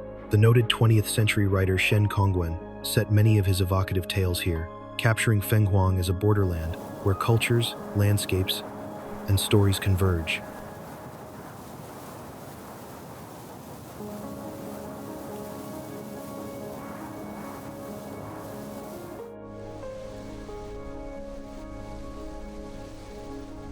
Crafted over 2 millennia by successive dynasties, Great Wall of China stretches some 8,850 kilometers, weaving together stone, earth, and human will, from rugged deserts to mist-wrapped mountainsides.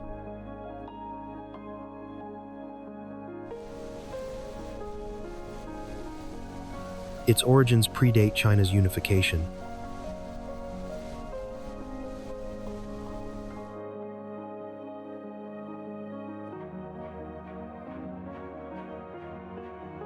During the Warring States period, several states erected earthen fortifications to guard against rival incursions.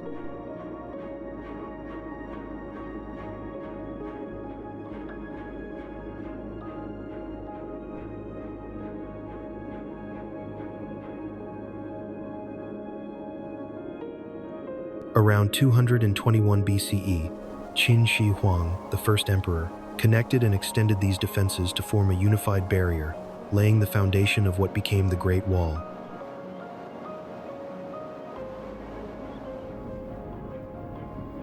Yet, the wall we most vividly picture today was shaped during the Ming Dynasty.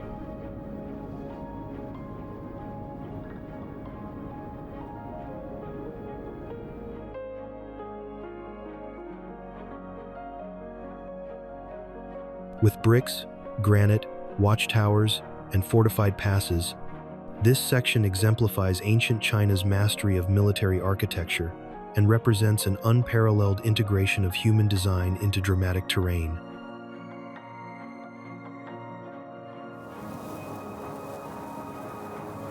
But time wears even the grandest monuments thin.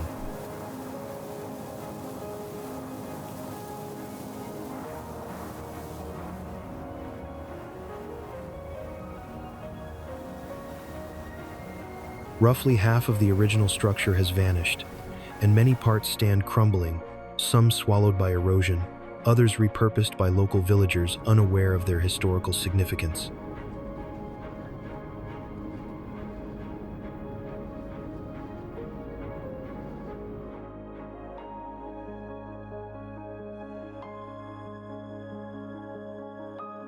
Despite protective legislation established in 2006, preservation remains a challenge in less visited stretches of the wall.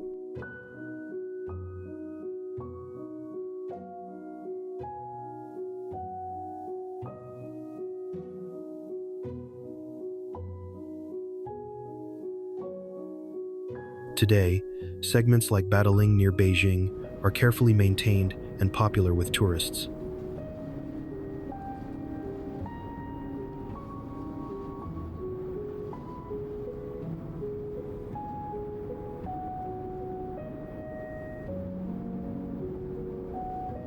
Meanwhile, areas like Jinshanling and Simitai offer quieter, more authentic glimpses into the past's steep paths, rugged towers, and fewer crowds.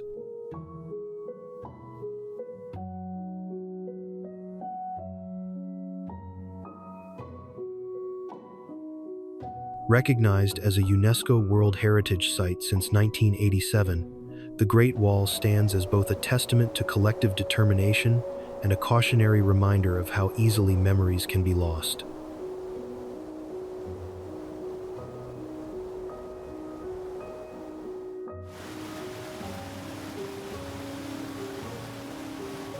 High in the mountains of northern Sichuan, there is a valley where water takes on colors that seem impossible outside of a painting lakes of sapphire, turquoise, and emerald set against forests that change with every season.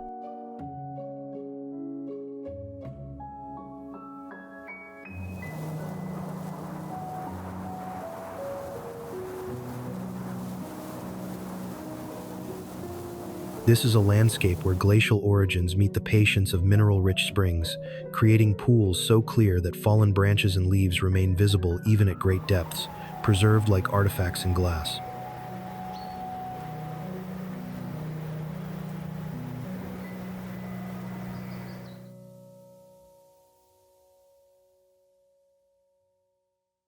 The valley's terrain is shaped by a combination of tectonic activity and the steady work of carbonate deposits, forming natural dams that give rise to tiered waterfalls and still lakes, each with its own hue and character.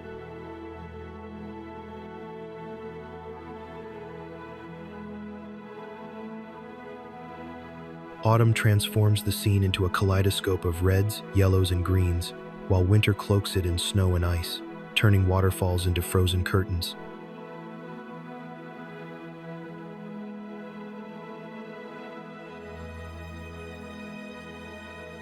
Despite its pristine appearance, this environment is fragile. Earthquakes and the impact of mass tourism have threatened its delicate balance, prompting strict conservation measures and limits on daily visitors.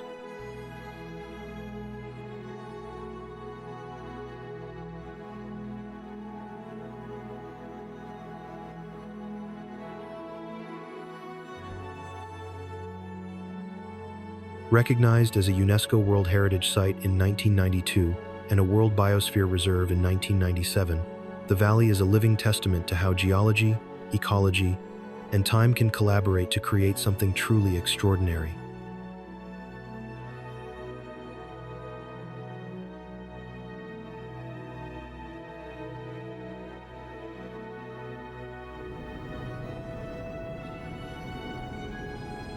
There is a waterway in China that has shaped civilizations, inspired poetry, and carved some of the most dramatic landscapes in the country, the Yangtze River.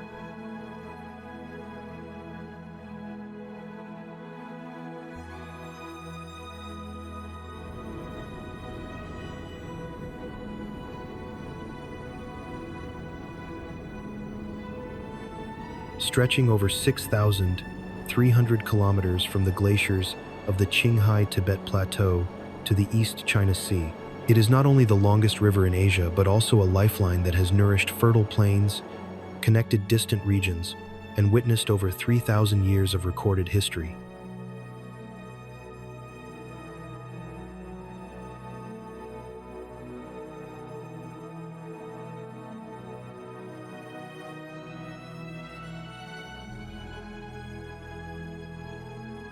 Flowing through diverse climates and terrains, this vast river basin supports more than 400 million people, over one-third of China's population, making it one of the most densely inhabited river systems in the world.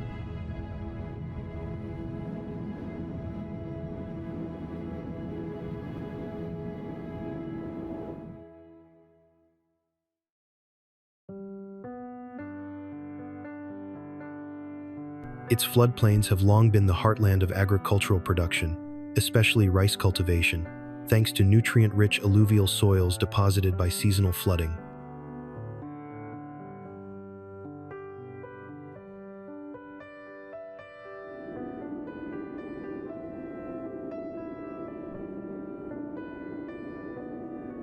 Along its middle and lower reaches, ancient trade routes once thrived, with boats carrying silk, tea, and porcelain to distant markets, a tradition that laid the groundwork for China's emergence as a major economic power.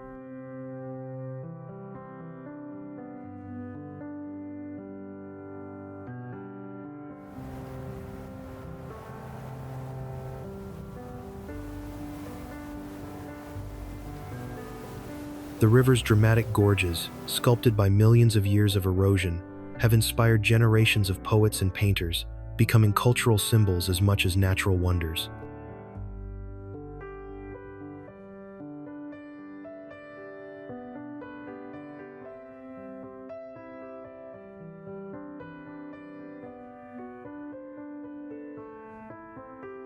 In modern times, vast engineering projects have transformed sections of its course, providing hydroelectric power, flood control, and improved navigation, though also sparking debates over ecological impacts.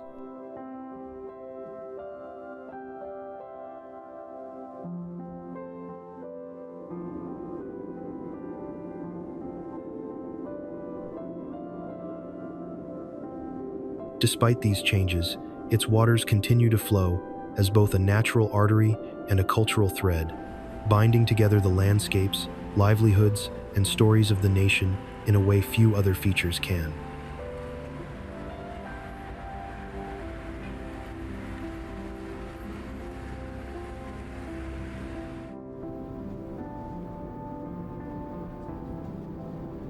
Bounded by towering ranges to the west and embraced by the vast Sichuan Basin in the east, often called Tianfu Zhiguo for its fertility and prosperity, Sichuan presents layers of natural and cultural richness rarely found elsewhere.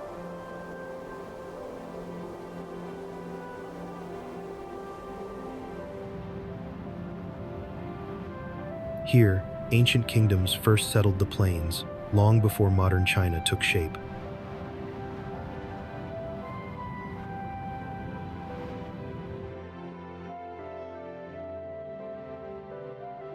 Sites like Sanxingdui reveal that 4,000 years ago, the region was already a cradle of metallurgy, artistry, and urban life, echoing the innovative spirit that still defines Sichuan today.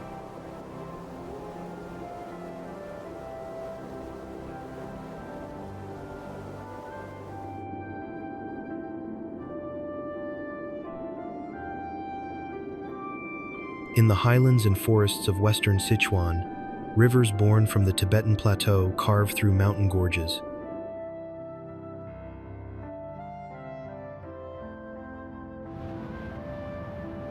Sichuan's soul, however, pulses strongest through its cultural expressions.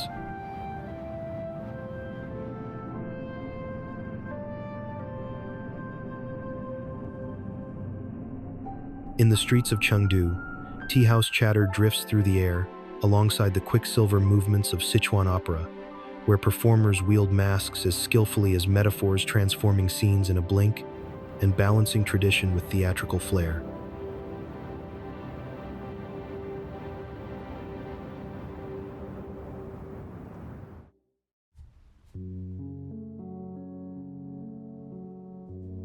The region's culinary language speaks through complex, harmonious flavors, the numbing kick of Sichuan peppercorns, layered with spice, sweetness, and depth, each dish a test of taste and tradition.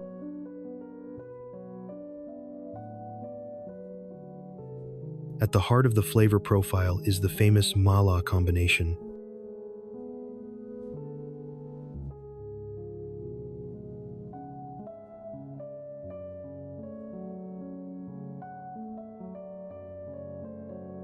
This mala heat is created by pairing fiery chili peppers with the native Sichuan peppercorn.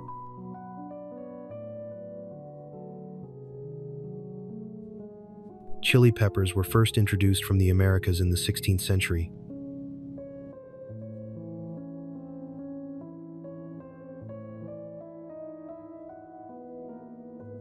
The Sichuan peppercorn's citrusy and numbing quality transforms the dining experience into something almost electric.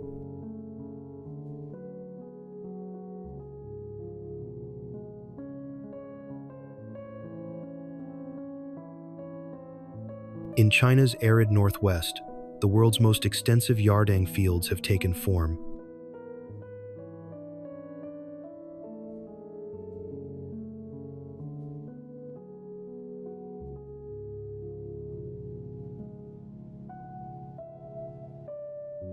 Towering ridges and streamlined outcrops stretch in parallel lines across the horizon, their flanks smoothed by centuries of abrasion, their edges sharp where gusts have carved away softer layers of rock and sediment.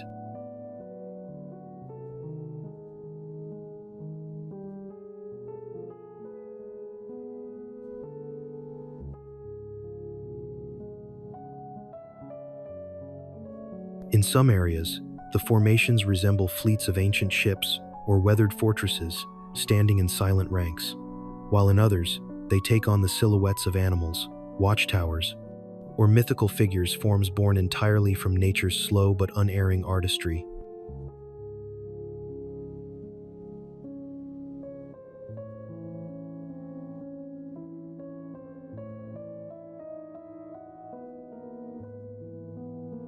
Geologically, Yardangs chronicle Earth's history, marking shifts in climate, tectonics, and sediment deposition.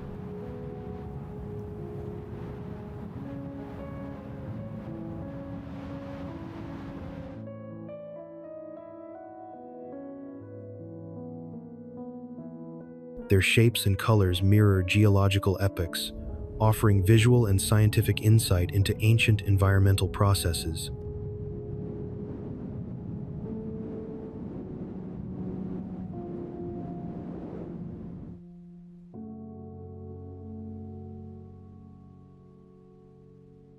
The ground between them is often swept clean of loose debris, leaving a hard, sun-baked surface where shadows shift dramatically with the day's light.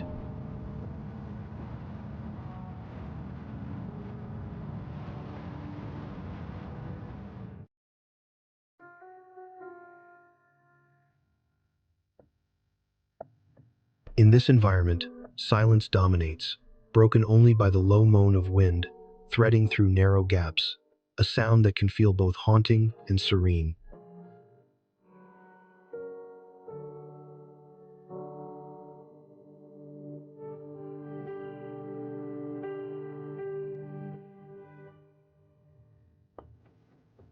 Geologists trace these forms back hundreds of thousands of years, to a time when vast lakes or floodplains once occupied the region, depositing layers of clay and silt that would later be stripped away by erosion.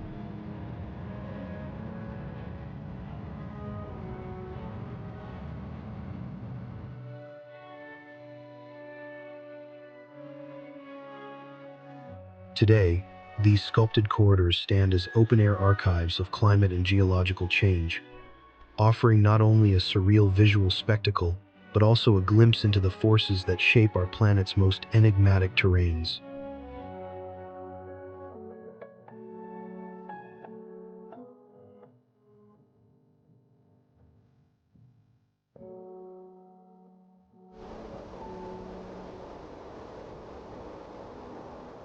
Framed by the shifting play of light and cloud, Huangshan Mountain landscape has for centuries stood as both a geographical landmark and a cultural emblem.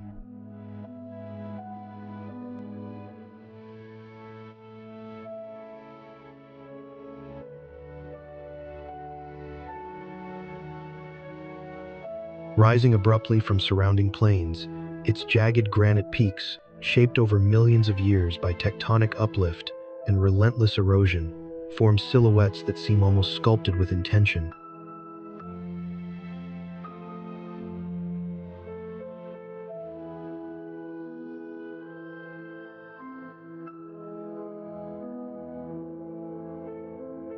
The terrain is a union of strength and delicacy. Sheer cliffs tower above deep ravines, while ancient pines cling to narrow ledges, their branches twisted by wind into forms as expressive as calligraphy.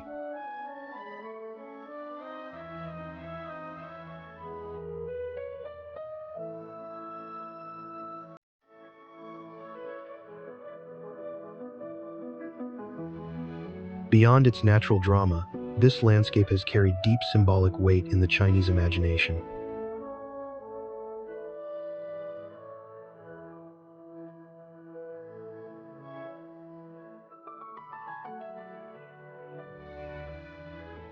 For centuries, it has been a place where artists, scholars, and hermits sought inspiration.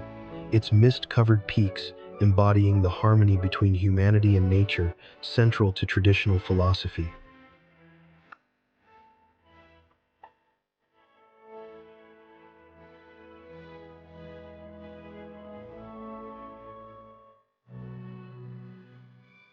Countless works of poetry and painting were born from moments spent gazing into valleys filled with shifting clouds, where peaks rise and vanish like islands in a silent ocean.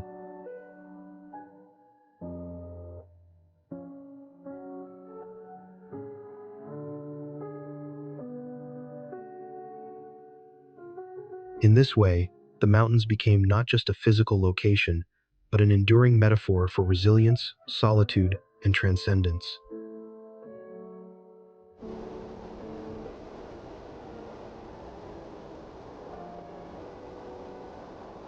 The experience of ascending its slopes today mirrors the journeys of those who came long before.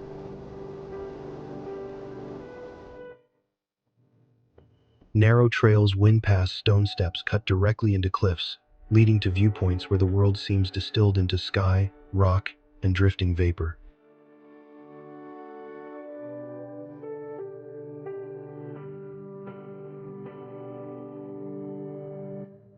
The famed Sea of Clouds phenomenon, where layers of mist gather in the valleys below, creates a dreamlike illusion of walking above the heavens.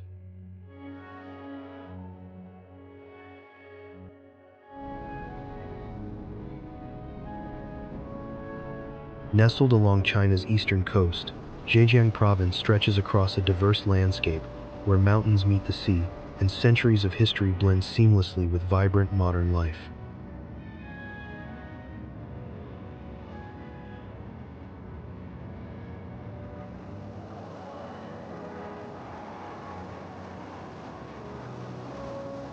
Its geography is marked by rolling hills, fertile plains, and a jagged coastline dotted with countless bays and inlets, creating an environment rich in natural resources and scenic variety.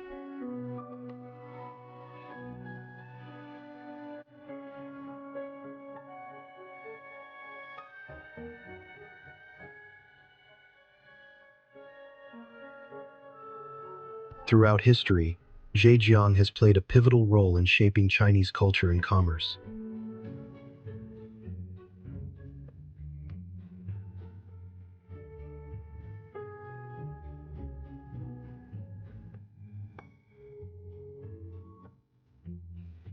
It was once a vital part of the ancient maritime Silk Road, serving as a gateway for trade and cultural exchange with the wider world.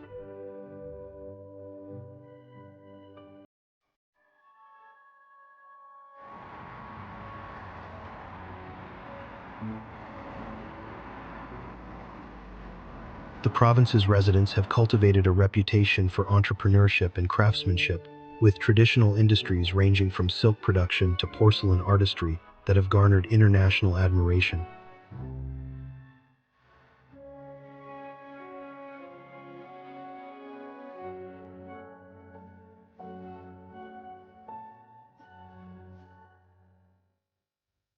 The region offers a rich tapestry woven from centuries of artistic achievement, folklore, and intellectual endeavor.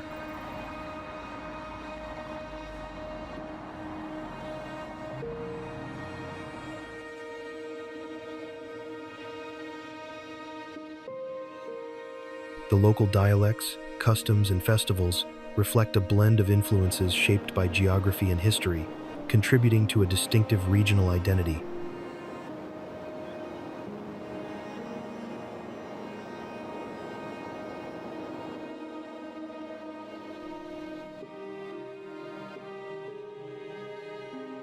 Traditional arts such as calligraphy, embroidery, and operatic performances thrive here, carried forward by dedicated communities that balance innovation with respect for their roots.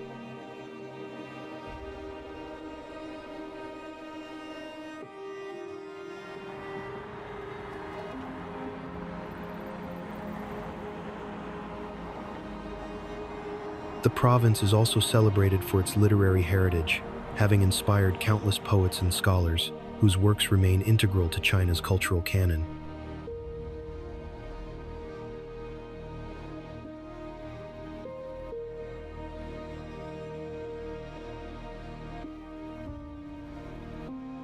Nature lovers find much to admire in Zhejiang's varied terrain, where lush forests, clear rivers, and coastal vistas offer opportunities for both tranquility and adventure.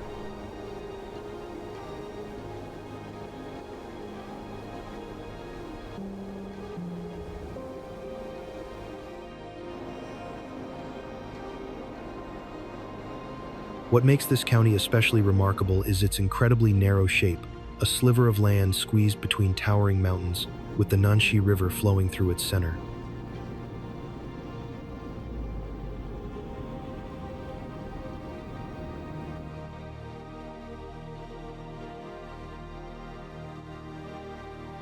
Yanjin County is often referred to as one of the narrowest cities in the world, and for good reason.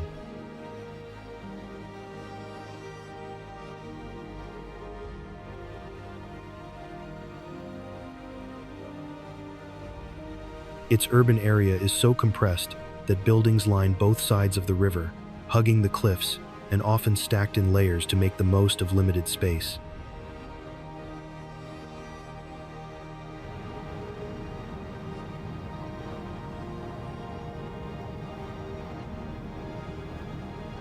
From above, the town appears like a long thread woven into the valley, creating a scene that's both unique and mesmerizing.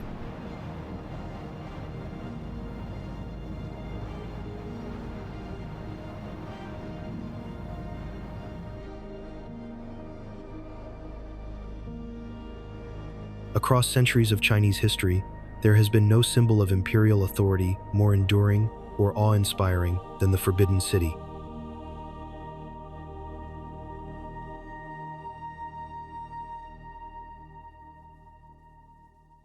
Conceived during a time when the emperor was considered the son of heaven, this sprawling architectural complex represented the very heart of dynastic power and national identity.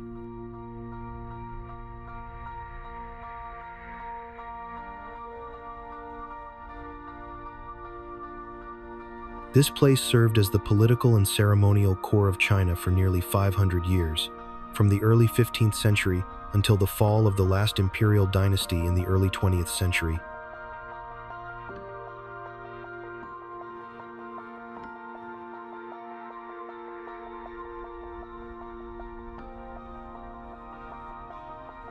Enclosed within imposing walls and a wide moat, this vast structure was more than just a palace.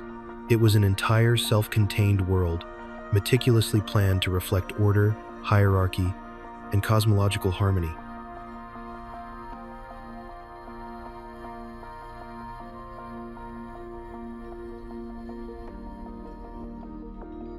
Covering around 180 acres and consisting of thousands of rooms and buildings, the Forbidden City remains one of the largest and most impressive palace complexes in the world.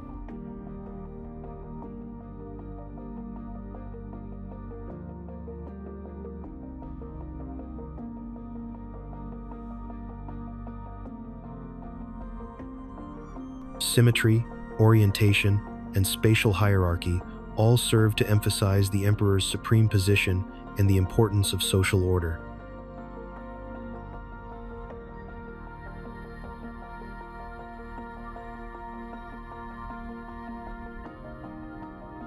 True to its name, the Forbidden City was inaccessible to the general population for most of its history.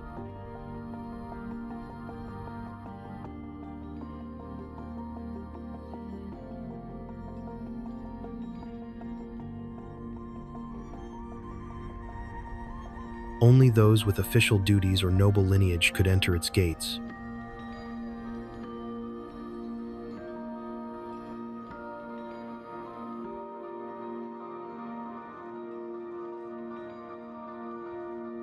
For the majority of Chinese citizens, it was a distant, mysterious place, a symbol of untouchable power and sacred tradition.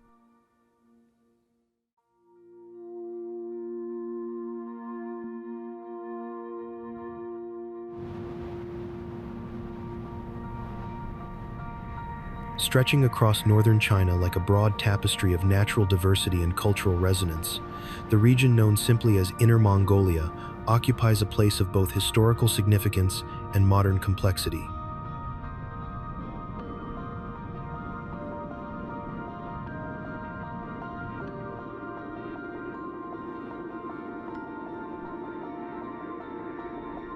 Situated along a sweeping 2,400-kilometer axis from east to west, it encompasses plateaus, grasslands, forests, deserts, and rivers, each landscape weaving into the identity of a region born from both nature's grandeur and human legacy.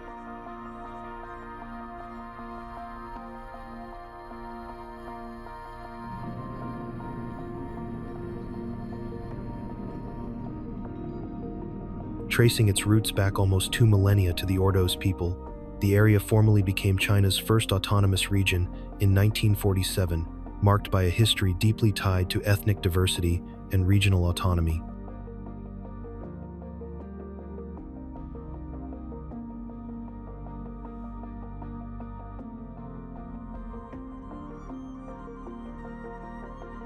Economically, Inner Mongolia stands at the intersection of tradition and resource-driven modernity.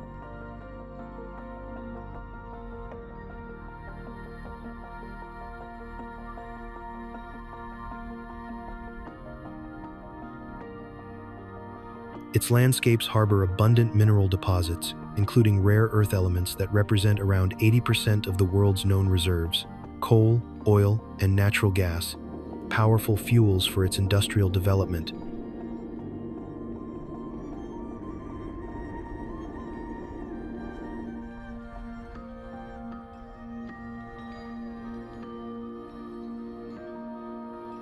Complementing this, the region is an agricultural stronghold, especially noted for livestock, dairy products, wool, and cashmere, and serves as a leading base for energy generation, particularly wind and solar power.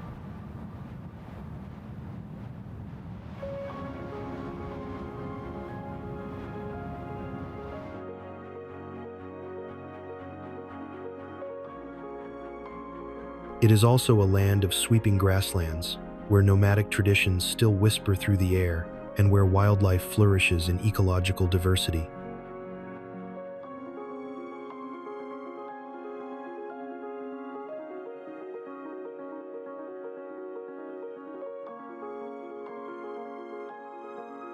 The region's cultural fabric is just as rich, from pastoral customs and festive sports to music and traditional cuisines, reflecting a vibrant Mongolian heritage interlaced with Han Chinese influences.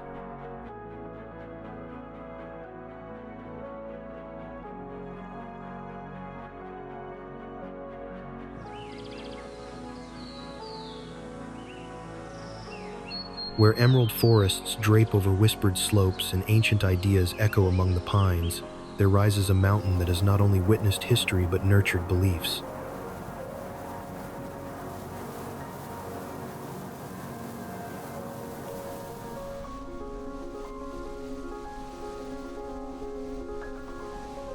This majestic peak, known as Mount Qingcheng, has long been revered as a cradle of one of China's most enduring spiritual traditions, and as a landscape where nature itself seems to embody serenity.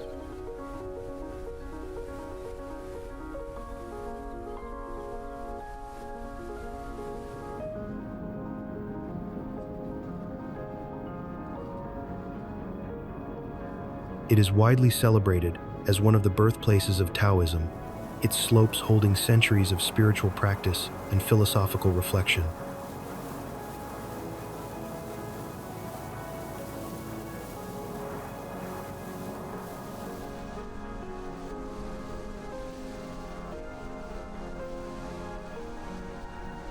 It is also recognized as one of the 4 sacred Taoist mountains of China, a testament to its enduring religious and cultural importance.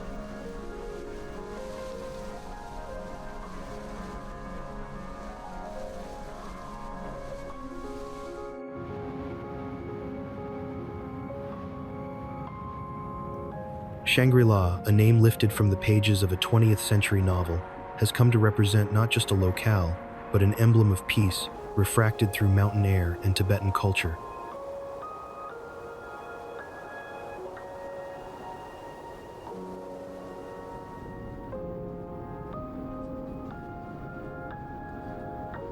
Perched in the northwestern reaches of Yunnan Province, Shangri-La City traces its modern identity to a rebranding in December 2001, when the former Zhejiang County officially adopted the evocative name, a move designed to attract visitors and reflect its mythical allure.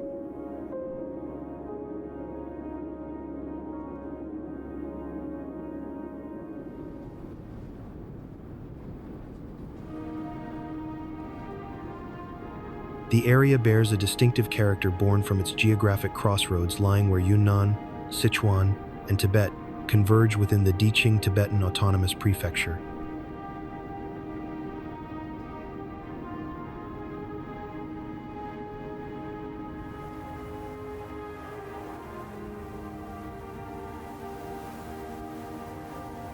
Its landscape is one of dramatic altitude. Mountain air, forested hills, and sweeping skies evoke both the spiritual and the sublime.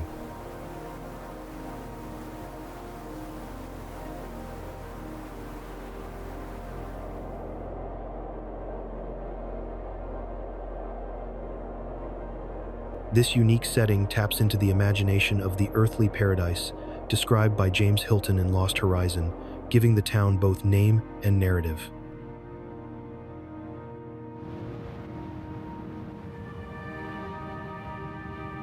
Hidden in the heart of Shanxi Province, Pingyao is a living testament to centuries of Chinese history, seamlessly blending tradition with authenticity.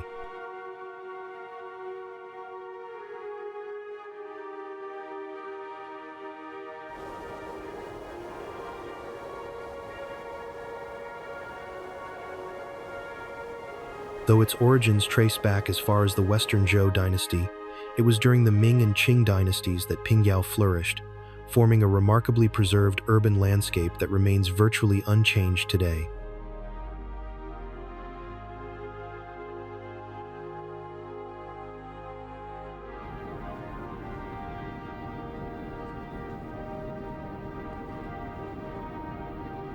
The core of Pingyao's charm lies in its ancient city wall, a fortified stone embrace encircling the city that dates to around 1370, under the Ming Emperor Hongwu's directive.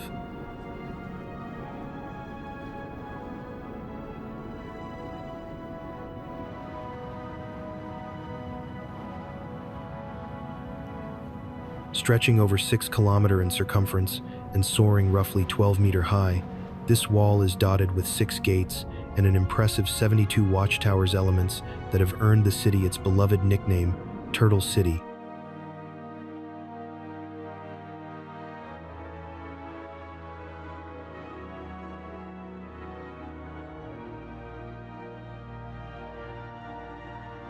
Within these walls, the city grid unfolds, much as it did centuries ago. Hundreds of narrow lanes, traditional courtyard dwellings, and commercial facades that whisper of a bygone era.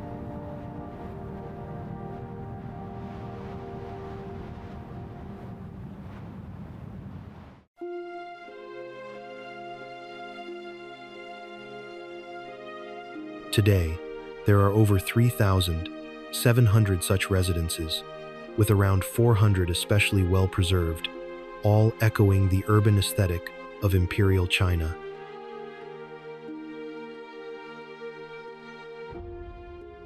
Pingyao's role in financial history is equally compelling.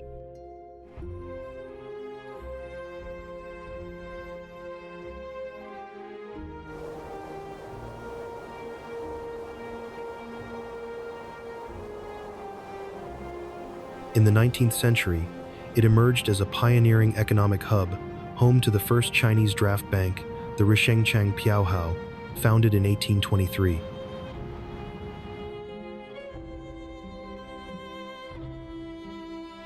In recognition of its outstanding preservation and cultural value, Pingyao was designated a UNESCO World Heritage Site in 1997.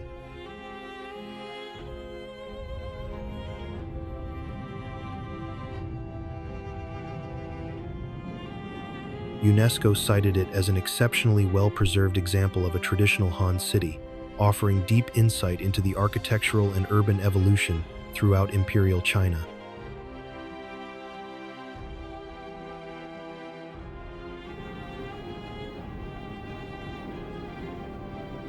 Zhejiang, located in Kunshan, roughly 30 kilometers southeast of Suzhou, has earned the title China's #1 water town.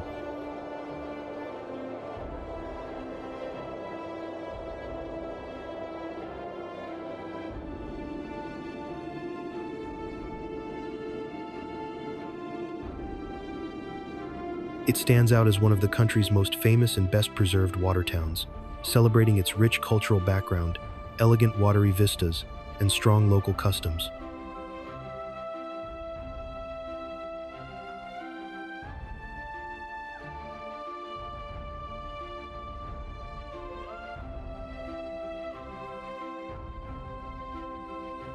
In the spring and autumn period, the area was known as Zhenfengli, part of the Wu state's fief Yaocheng.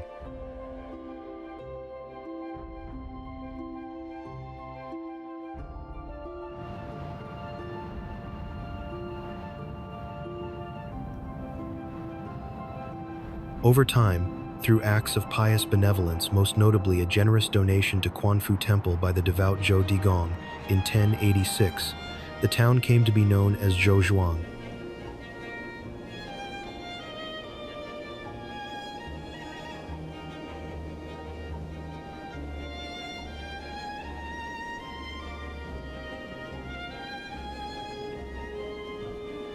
Visitors experience Zhejiang's allure through its network of interwoven waterways and stone bridges, 14-inch total, built across the Yuan, Ming, and Qing dynasties.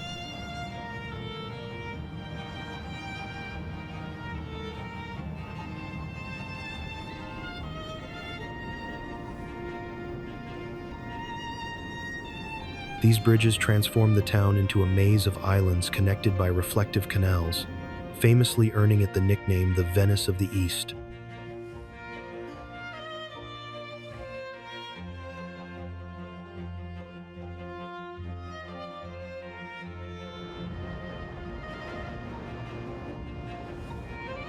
There's a place where the ocean quietly inspires, a coastal city that rises on a peninsula kissed by the sea on one side and cradled by hinterlands on the other.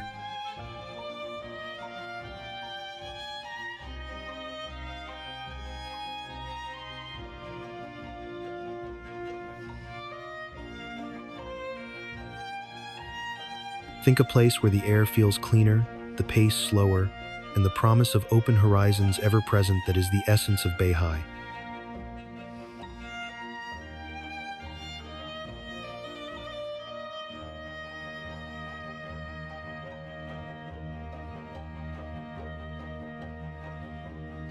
Situated in southern Guangxi Province, this city has long served as a gateway for trade and cultural exchange with Southeast Asia.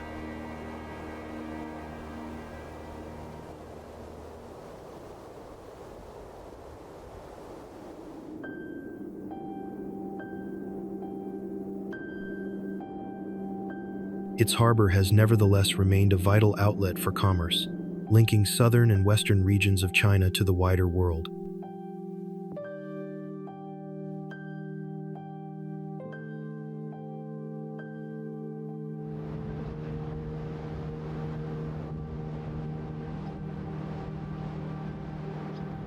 Surrounded by turquoise waters on three sides, it carries a reputation as China's natural oxygen bar, pleasant, fresh air, marked by lush greenery, earning high ranks among the country's most livable urban environments.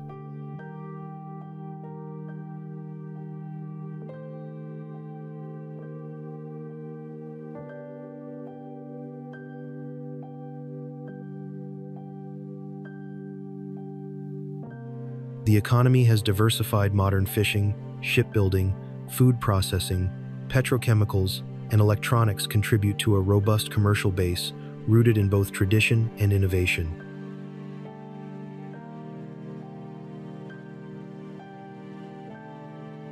The coastline here isn't just infrastructure, it's an expression of culture and leisure.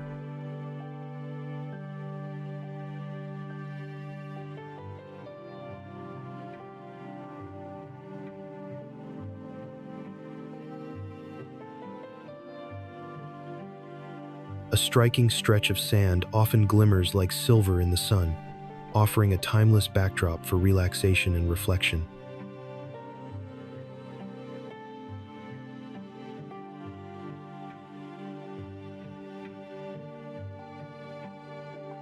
Inland, an old street brims with architectural echoes from another era, woven with the aromas of street food, artisan crafts, and layers of history rooted in past trade ties.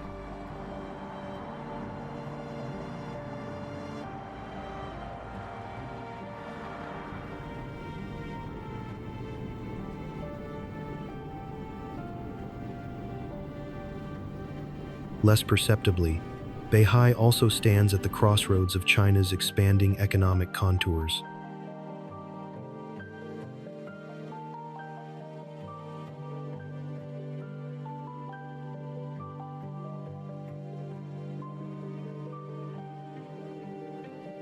It's part of an emergent economic zone that connects South China, Southwest China, and the ASEAN network, elevating it from a coastal city to a strategic node in regional development.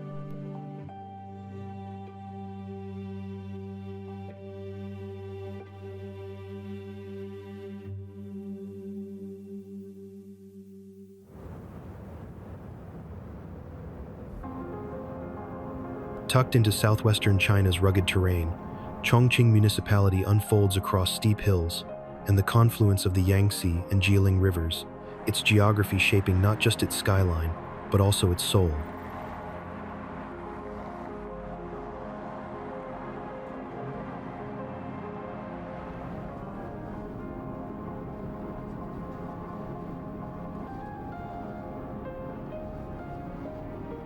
Through centuries, Chongqing has been a strategic crossroads, a wartime capital during World War II, an inland port, and today a booming megacity.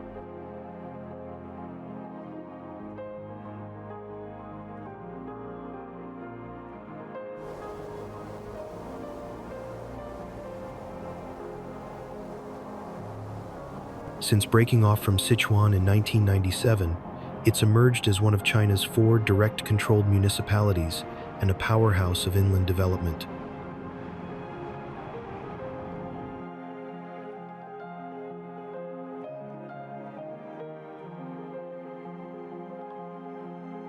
Its landscape is never static. Steep hills, deep valleys, and rivers define urban flow and culture.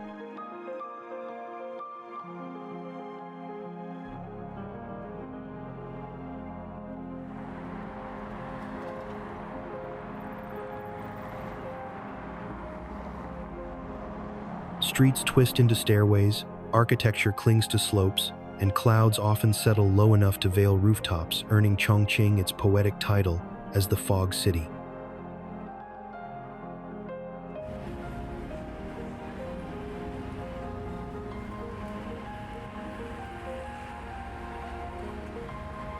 To navigate this urban maze, engineers have built extraordinary solutions. Monorails passing through buildings, rooftop plazas, and neighborhoods built upon bridges, all symbols of the city's bold ingenuity.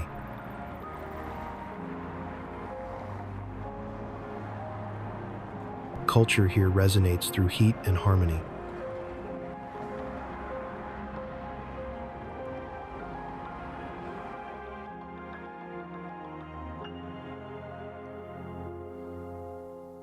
Chongqing hot pot, spicy, communal, unforgettable, permeates social life.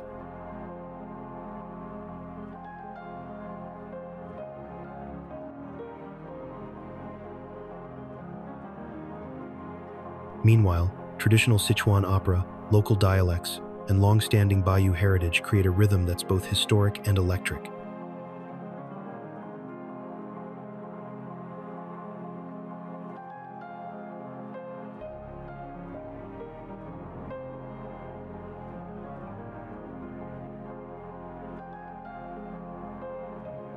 Economically, it has evolved from a strategic military and trading stronghold into one of the largest inland cities in the country, serving as a manufacturing center, transport hub, and increasingly, a driver of high-tech innovation.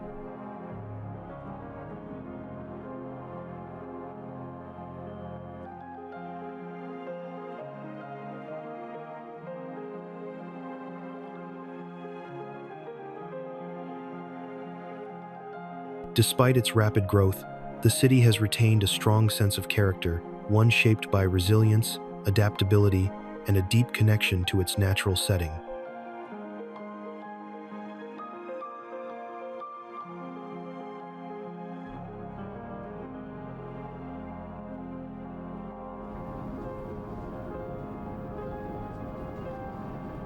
Across Yunnan's ever-shifting landscapes, flowing water has quietly etched its legacy, carving forms that are at once delicate and monumental.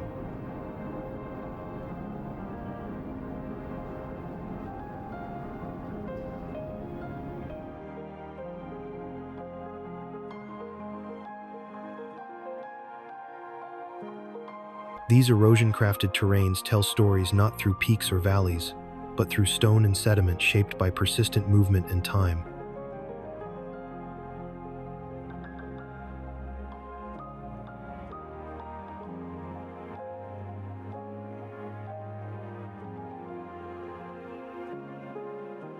Nestled in Yunnan's complex terrain, which ranges from the high-altitude Yunnan Guizhou Plateau to deeply folded river valleys, these landforms emerge where water meets soft rock, sculpting unique terrain features over millennia.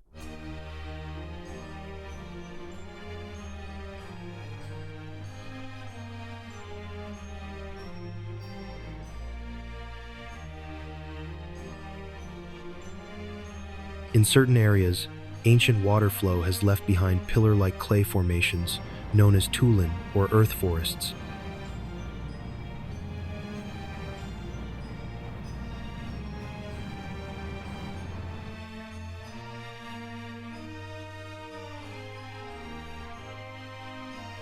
These natural clay towers, some reaching heights of up to 40 meters and aged between 1 to 2 million years, appear like petrified columns of earth that captured the paths of water long gone.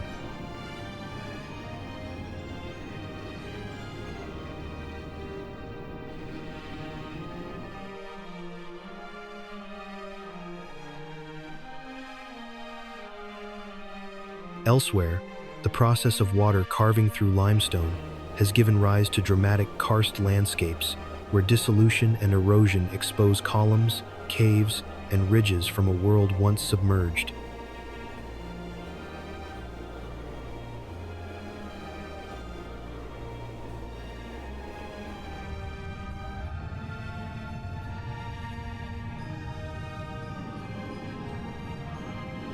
Over time, flowing water has hollowed, fractured, and sculpted these landscapes into intricate shapes.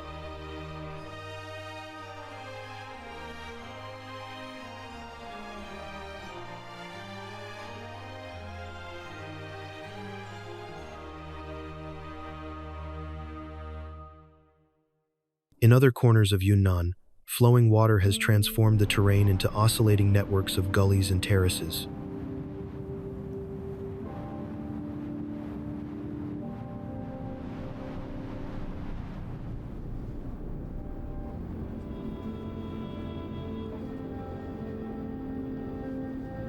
While surface erosion may seem mild in karst regions, water often seeps into subsurface channels, gradually removing soil and weakening the earth above.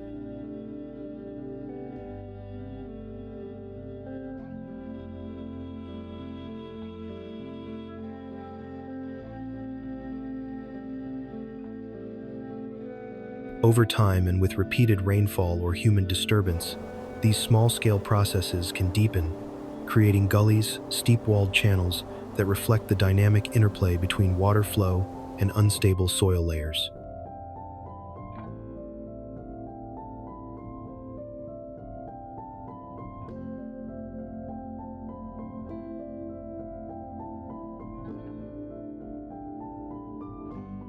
From sacred peaks shrouded in mist to ancient towns frozen in time, each destination reveals a thread in the rich and intricate tapestry of China's heritage.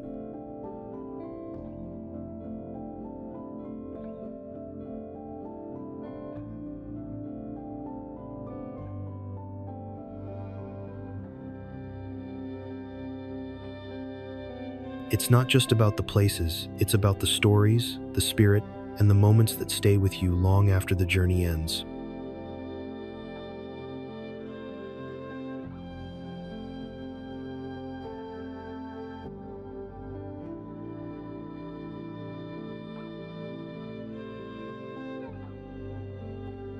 If this glimpse into China's wonders has sparked your curiosity, don't forget to like, share, and subscribe for more adventures.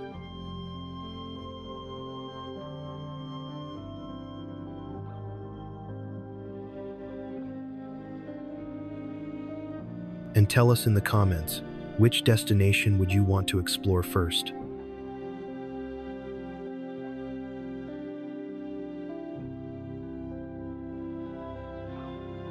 Until next time, stay curious and keep exploring.